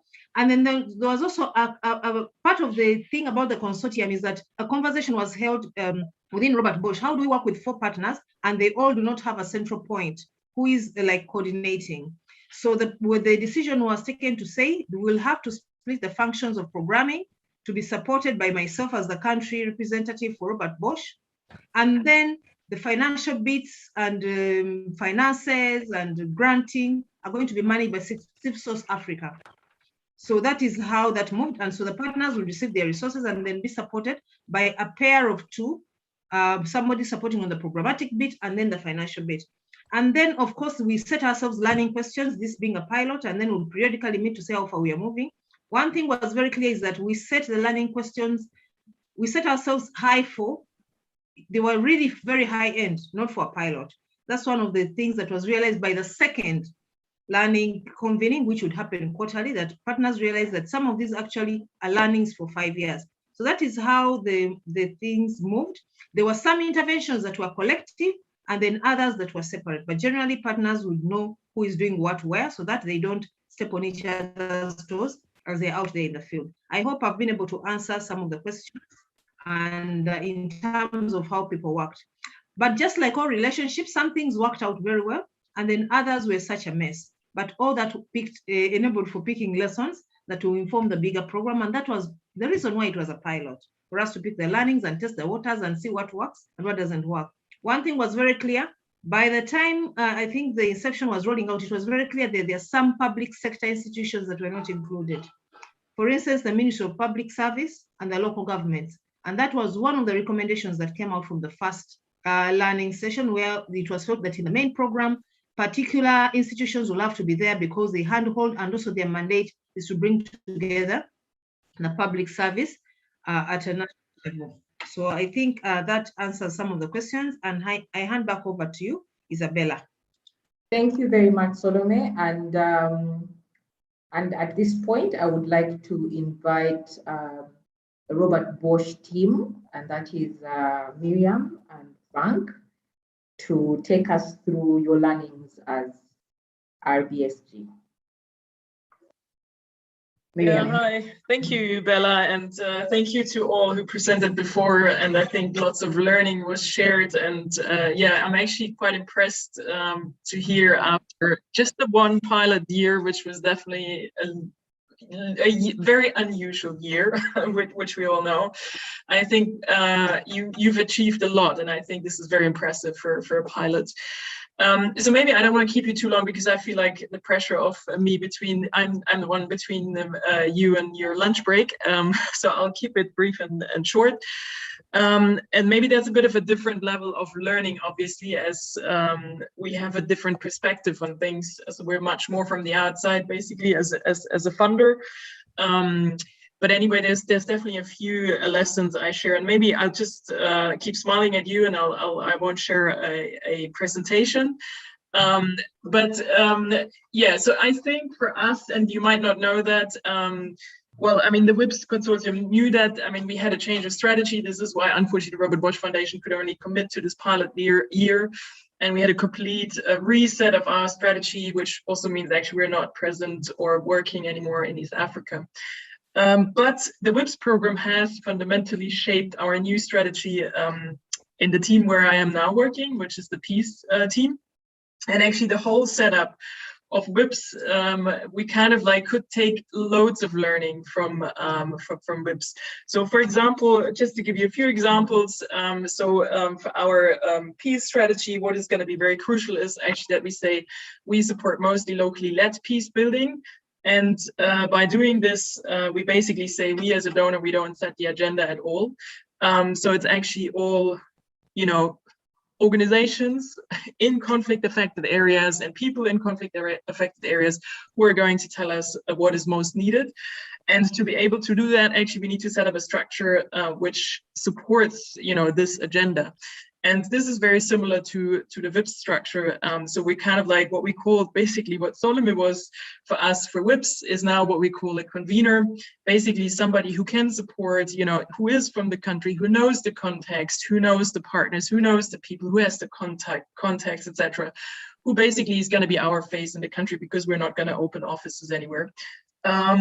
And the next thing is also the whole idea of having a joint and co-creation process, as was done, Solomon was just referring to it, where really the partners are kind of like doing the context analysis and then also go on and propose and suggest what they feel is most suited to the situation, because we do not feel like we as an outsider know any better. So that is definitely something which we took from WIPS and strongly influenced us. And actually also same as I wanted to mention, and Solomon has mentioned it, I think the support from Civ Source Africa in that case was also very helpful for us, because it was only a one-year project. Our financial reportings are a bit odd, I know that. And so it was definitely very helpful to have somebody in place to be able to support the partners there on that side as well. And yeah, as I said before, I think the second learning definitely is very clear for us.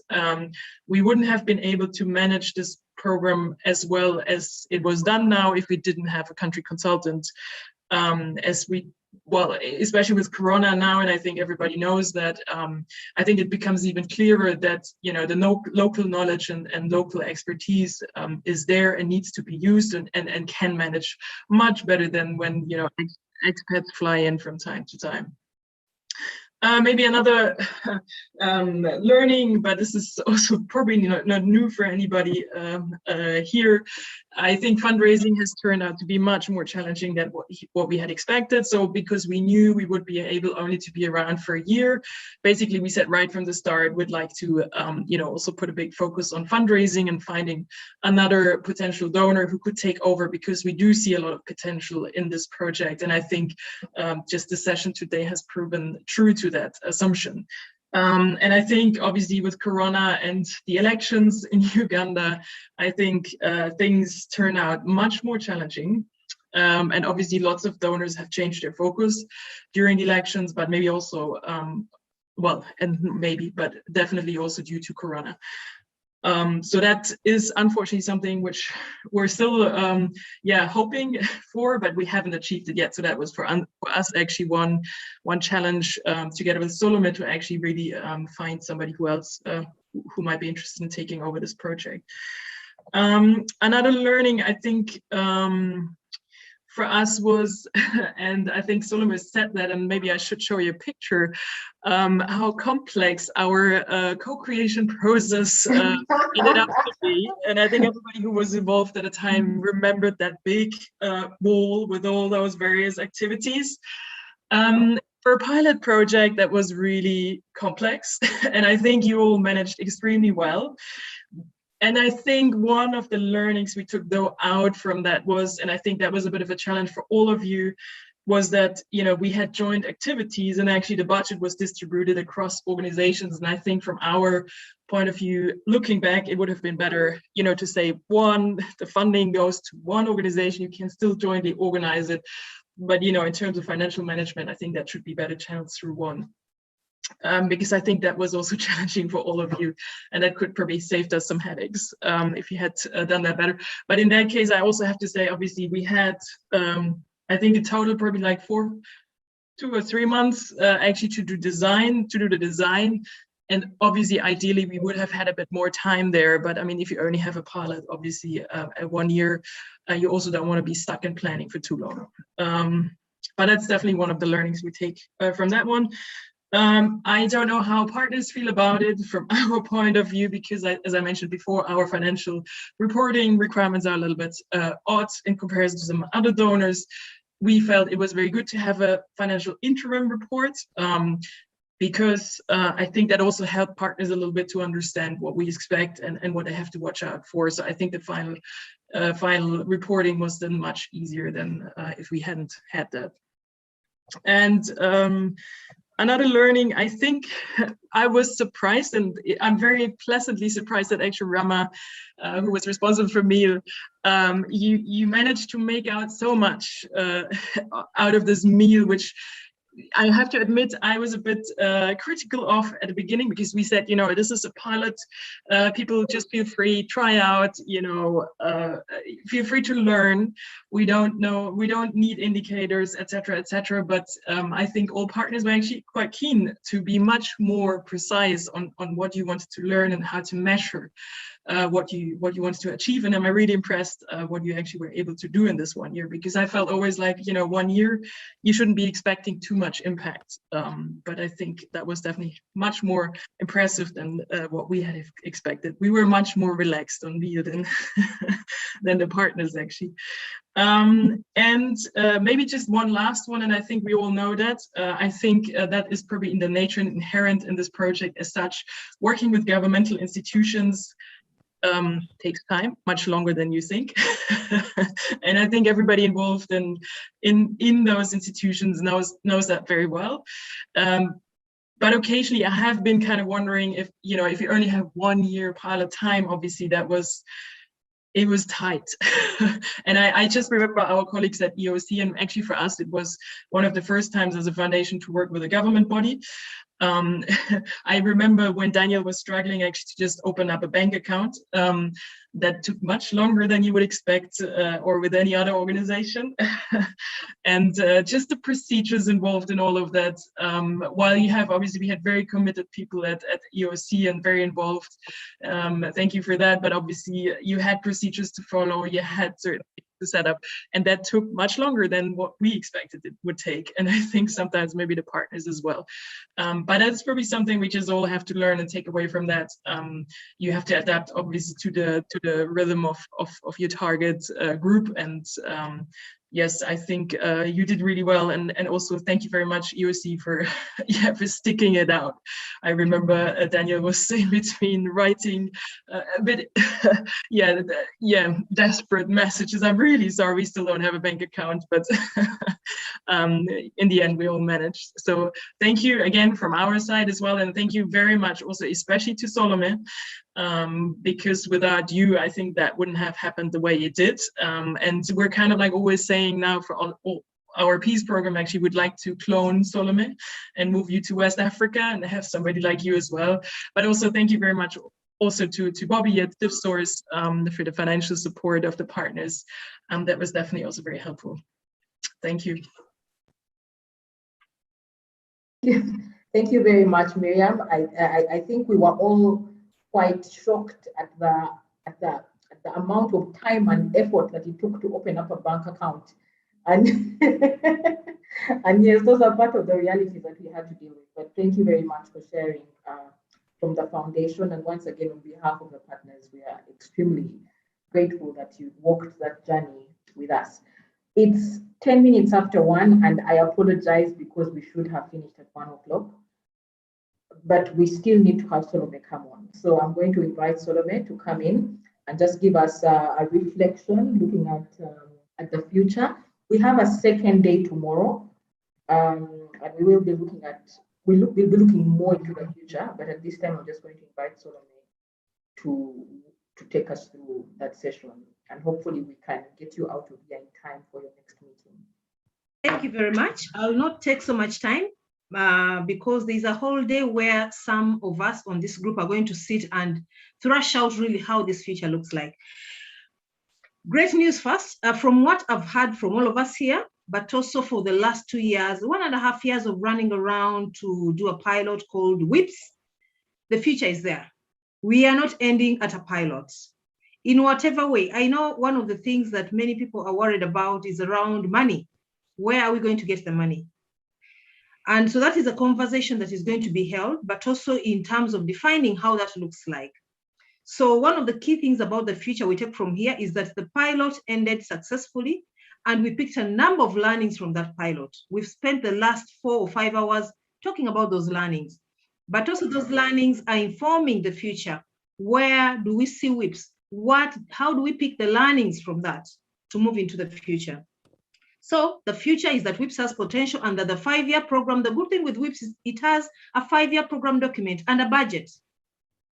All it is looking for is to say who is excluded, who is included, who should occupy what space, and also who else do we need to bring on board so that we roll it out.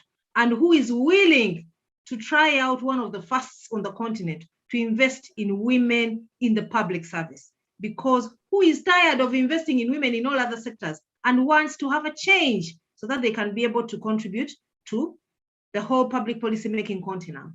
So some of the things that you've talked about in this meeting about the future is deepening.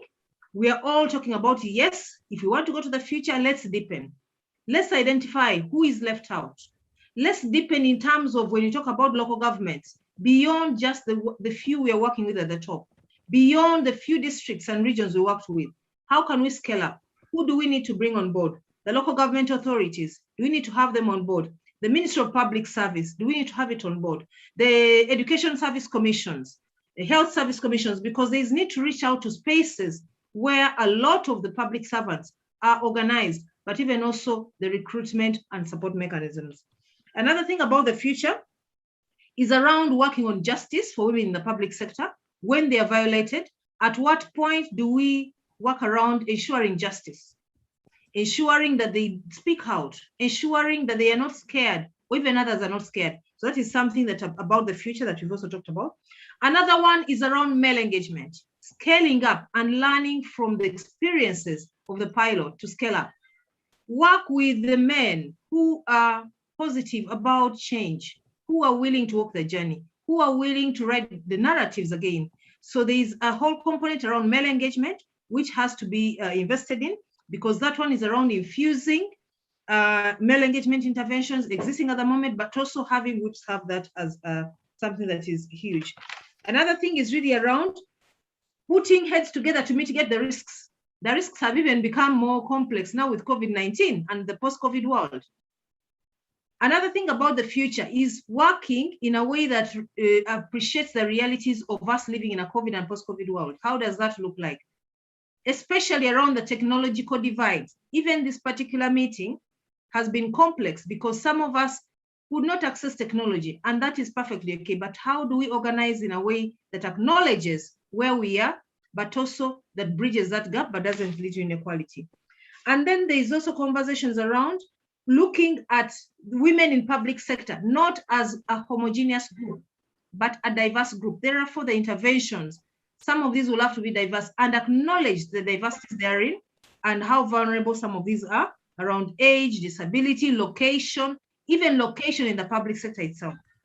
If you're working with a commission, it's not the same thing as working with an entry-level individual. How do we address those inequalities within the program document? And of course, lastly, capacity building, which is structured, and as the M&E male team talks about, structured but also phased, not overloading people with the same information in a week, but allowing them to go out and pretest what they've learned and then come back, because working with the public sector requires them to go and test things. And of course, lastly, part of the future is to learn to work together.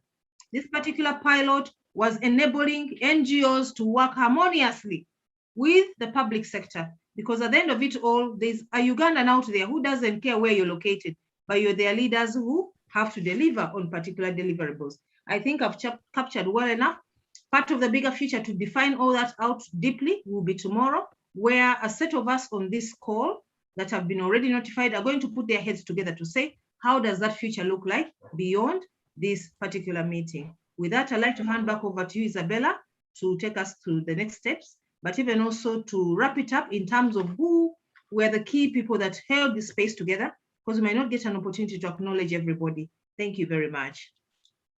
Thank you very much, Salome. And yes, we have finally come to the end of our first day of the end of the Women in Public Service project review process. We will have a second day tomorrow. Some of us were invited for day 1 and day 2. And yes, we look forward to seeing persons invited for day 2 tomorrow. In case there is any information that you need from the deliberations today or any documents that we talked about that you would wish to have, do not hesitate to reach out to the organization that sent you an invitation, and they'll be more than happy to send you those documents.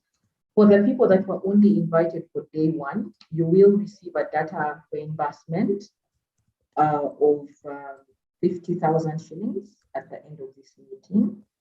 For those of us who were invited for today and tomorrow, you will receive at the end of tomorrow. And we hope that that is agreeable to you.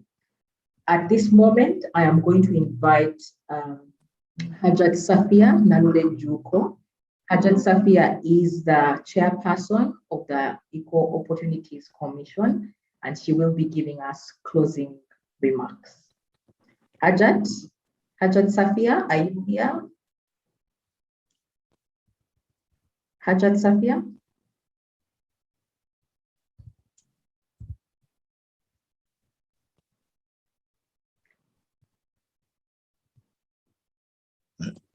Excuse me, I can't seem to see her on call. Okay.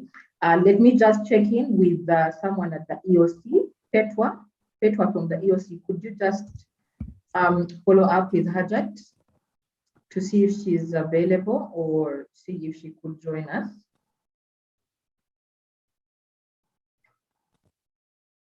Okay. I will wait for Hajat to join the call. Like Solomon said, and I really, the next part, I'm going to read off my phone, which is why, yes, there was a point that it was here and there. So at the beginning of the project, there were people that we worked with. Some of them dropped off along the way and left us. And yeah, they're not here for this particular end meeting review, but they were very instrumental in getting us to where we are today. I had already talked about Alex. Alex is the staff from board who worked tirelessly to make sure that we launched in Luero. And Alex unfortunately passed on approximately 2 months or so after we launched in Luero, but may his soul rest in peace. He was such an immense and intense personality that was excited about this program. And I honestly miss that he is not able to be with us on this call. But also along the way from forward, we worked with Beatrice Achayo, Juliet Nakato, Simon Asimwe, who left forward during the life of the project. From ONET, we started this process off with Flavia Ajok, who had to go on and study. We then had Susan Nabot, who also had to go on and study, but we recognized their efforts in ensuring that this pilot was a success. From Farmfort, we worked with Tracy Ivy Nakayenga, a very fiery young woman who left us for much bigger pastures, and we celebrate her. We also worked with Dreamio and Bernadette Kiza, and also Norbert Ndaula, who also left us when the program ended, and also some during the life of the project. At EOC, at the beginning of this, at the beginning of the project, we had a lot of energy and fire from the former chairperson of the Equal Opportunities Commission, Mrs. Sylvia Ntambi. She attended those meetings, she proved those things with us. Wherever she is, we celebrate her. We also had Commissioner Zamina, who was very present in the implementation and processes of this pilot. Commissioner Evans Jemba, who also left the commission, and then Mr. Daniel Opio, who was the original focal person that worked heavily on making this project a reality in the Equal Opportunities Commission. We worked with a lot of consultants who I may not be able to go through, but we would like to recognize Maria Magezi, who we worked with. Also from the EOC, there was member Petrobas, member Denise, member Joel Cox Ojuko, and Miss Jane Ekapu, who we worked with, and they made this process worthwhile in every single way. So a big thank you. If you meet them, please tell them that we recognize them. And for the institutions that hosted them, please tell them that we celebrate the contribution that they had towards this project. At this point, I'm going to ask, I'm going to invite the chairperson, that's Hajat Safia Nalule, to please come on board and give us her closing remarks. Hajat Safia, please unmute yourself. And in case that's not possible, Liberty, is it possible for us to have Hajat Safia unmuted so that she can give us closing remarks?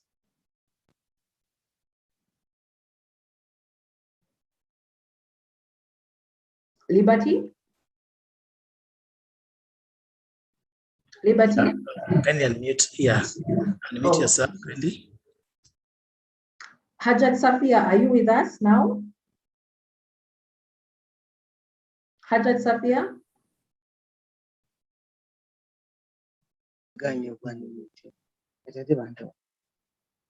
Hajat? Hello? Hello, Hajat Safia. Please go ahead and Now, give us the closing remarks. you can hear me? Loud and clear. Thank you very much for inviting me and for inviting Equal Opportunities Commission. The representatives from government, the development partners, the team from Robert Bosch Foundation, and our country representative, and our sister Solome, the heads of institutions of the WIPS Consortium, colleagues from the public sector, colleagues from CSOs, ladies and gentlemen, good afternoon. On behalf of Equal Opportunities Commission, I take this opportunity to thank you for turning up at this final convene as we crown up the pilot project of the women in the public sector. At the same time, I also wish to thank God Almighty for keeping each of us alive through the first and second wave of COVID-19 pandemic. Many of us here have been either infected or affected by the pandemic, but we remain trusting that God has the power to bring it to an end. May God heal the sick, forgive the sins of the departed, and grant their souls eternal peace. Dear participants, for a period of 1 year, the EOC, in a consortium with the Forum for Women in Democracy, Uganda Women's Network, and FEMFORT, has been implementing a 1-year pilot project under the title Women in Public Sector. The project was implemented under the theme Empowerment of Duty Bearers and Women in the Public Sector in Uganda, with support from Robert Bosch Foundation. The reason we are gathered here today is to crown up the project, the project achievements, challenges, and together forge a way forward on the project continuity and sustainability. Distinguished ladies, the Women in Public Sector project intended to harness the power of women in the public sector to enable them champion public policy making and implementation processes for the transformation of women's lives in Uganda. The project also focused on creating awareness among duty bearers on the existing laws and policies that are responsive to gender and women's rights. Eminent participants, during the 1-year period, the EOC under the WIPS project mainly focused on building the capacity of women in the public sector to advance their rights. In order to achieve this, various activities were undertaken, and these included training of duty bearers, creating awareness, assessment of laws, policies, and guidelines for the promotion and protection of women in the public sector. Also, documenting experiences of women in leadership positions in the public sector was done.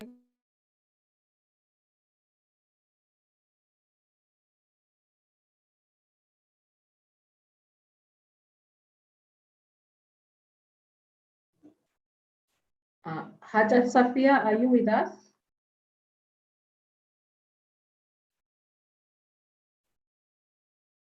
Petwa and Jarius, could you please find out if Hajat is she has dropped off the call.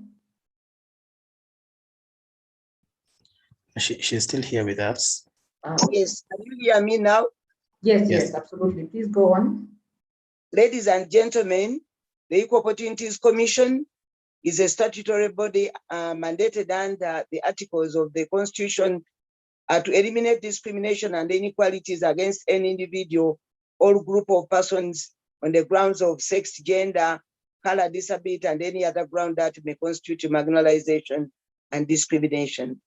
The Commission, under the same article, is empowered to take affirmative action in favor of groups marginalized on the basis of gender and the several other grounds that have been created by history, practice, tradition, or custom. Over the years, the Commission, through its mandate and functions, has undertaken various studies and interventions intended to redress inequalities and promote equal opportunities for the marginalized groups.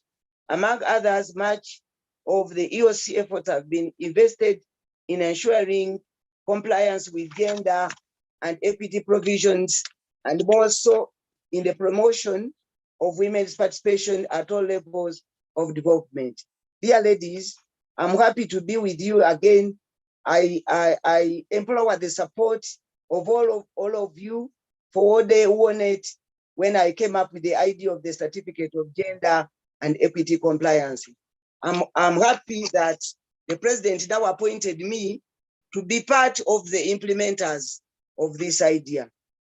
Dear valued participants, it is categorically imperative to note that Uganda is one of the countries where women are still faced with marginalization and discrimination in making decisions and taking up leadership opportunities in the public sector. Allow me to thank His Excellency the President for appointing women in high positions like the Vice President and the Prime Minister. I've been listening to the entire session today, but I'd like also to bring in an idea that even these women, the Vice President, the Prime Minister, may be looked at as politicians, but they are working under public service. You know, they are encountering big challenges which have not been mentioned in the discussion, like fighting corruption. When women stand up against corruption, it looks like they are entering an area where they shouldn't be.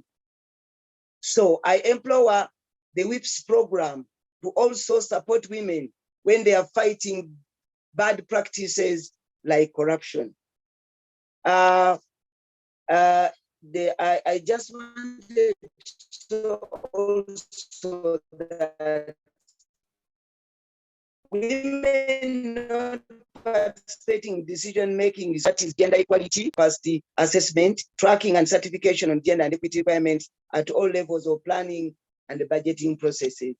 Distinguished participants, given the ground that women in the public sector are still faced with marginalization in taking up leadership positions in the public sector, it is a background upon which EOC, under its constitutional mandate in Section 14D and in the Equal Opportunities Commission Act in the year 2018, undertook research on the status of women's employment in the public sector.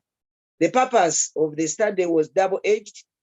That is, one, to ascertain the status of women's employment in the public sector, but also to use the findings of the study to inform policy and interventions that would redress the women's employment gaps and challenges in the public sector. Eminent leaders and gentlemen, the findings of the study on the status of women's employment in the public sector undertaken by EOC revealed that women hold lower ranking positions at officer entry level and support staff. That is ranging from U8 to U4 in the case of the mainstream public service. More still, the EOC report 2018 revealed that in the 21 ministries considered for the study, women hold 25.6% of the top management positions. That is permanent secretaries, directors, undersecretaries, commissioners, and assistant commissioners.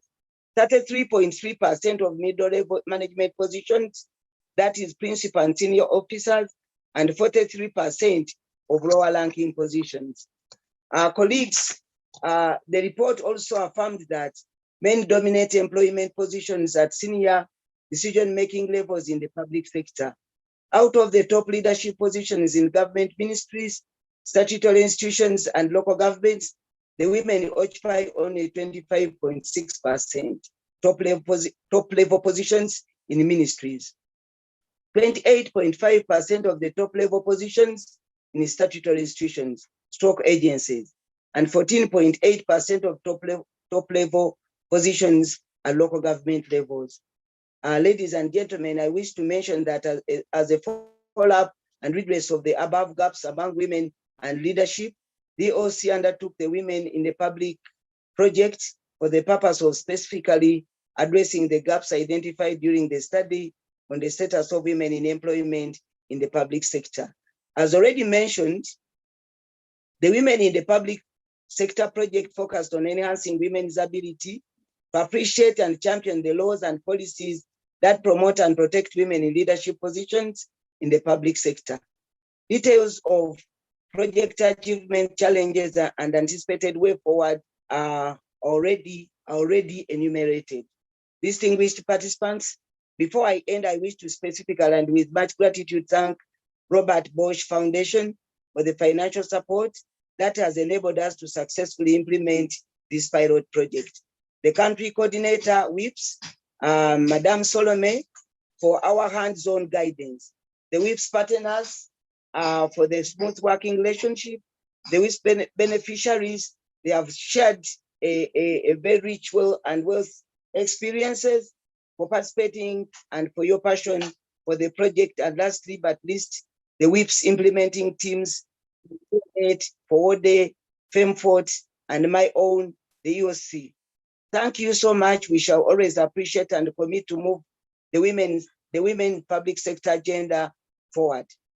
As I conclude, I want to emphasize that inclusive government may never be achieved without equitable access and participation of women in development at all levels. We therefore need to rethink the agenda discourse by ensuring the women in the leadership and management positions have the requisite capacity to champion their rights, and also a functional gender responsive legal and policy framework to promote and protect women's rights, and most importantly, to guard their space jealously. With those few remarks, I wish you fruitful efforts as we together strive for a just and fair society where all persons have equal opportunity to participate in and benefit from all spheres of political, economic, social, and cultural life. I would like to assure all of you that the lessons we have learned will be used to inform our forthcoming planning, especially at EOC. And like Oliver Twist, on behalf of Uganda, on behalf of EOC, and on behalf of the consortium, I take this opportunity to ask our funders for more funding and guidance support. I thank you. I've enjoyed the discussion. May God bless you. Thank you very much, Hajat. Thank you very much, Hajat Safia. And it's an honor to have you close our meeting. It's also an honor that we're going to continue the rest of the journey with you. So it's 1 year of a pilot down, 5 more years to go, and I know that we will be able to do that together. So thank you for officially closing this meeting.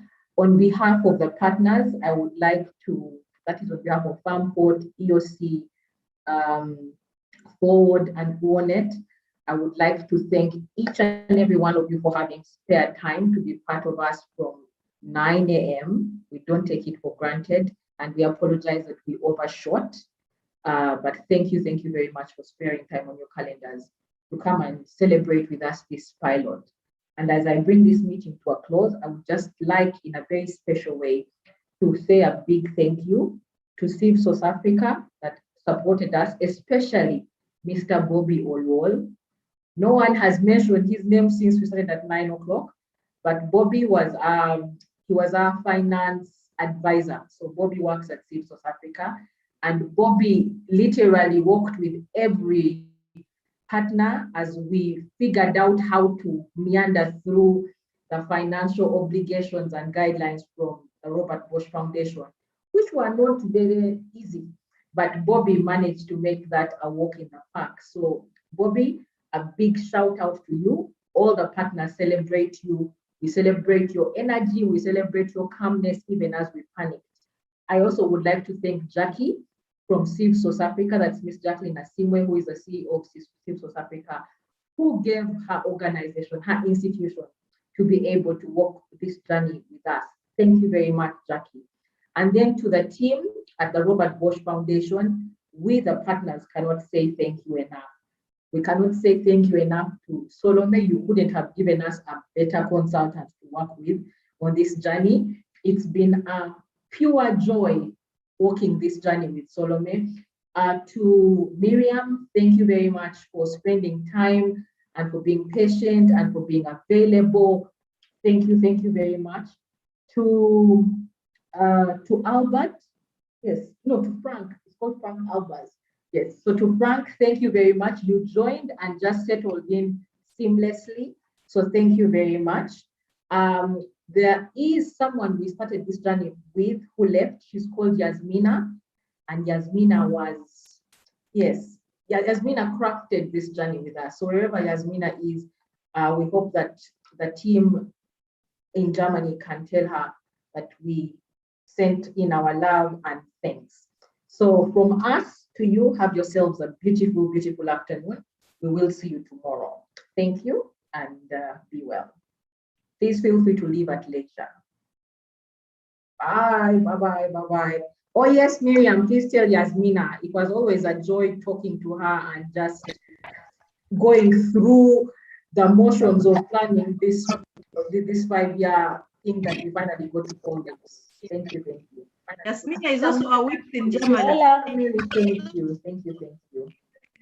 Yasmina is also now working in public sector. Oh yeah, Yasmina joined the public sector. It's like she heard about all the happiness and excitement and ran away from us and just decided to go and join the public sector. She's a whips in Germany now. Hey, Salome, you look so good. Thank you.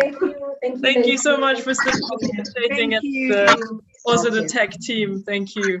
Thank you. Oh yes, the tech team. Thank you very much, Liberty, and everyone on the tech team, everyone in comms. Thank you very much for making this seamless and effortless. Thank you. Happy lunch. Happy lunch to you too. Lunch.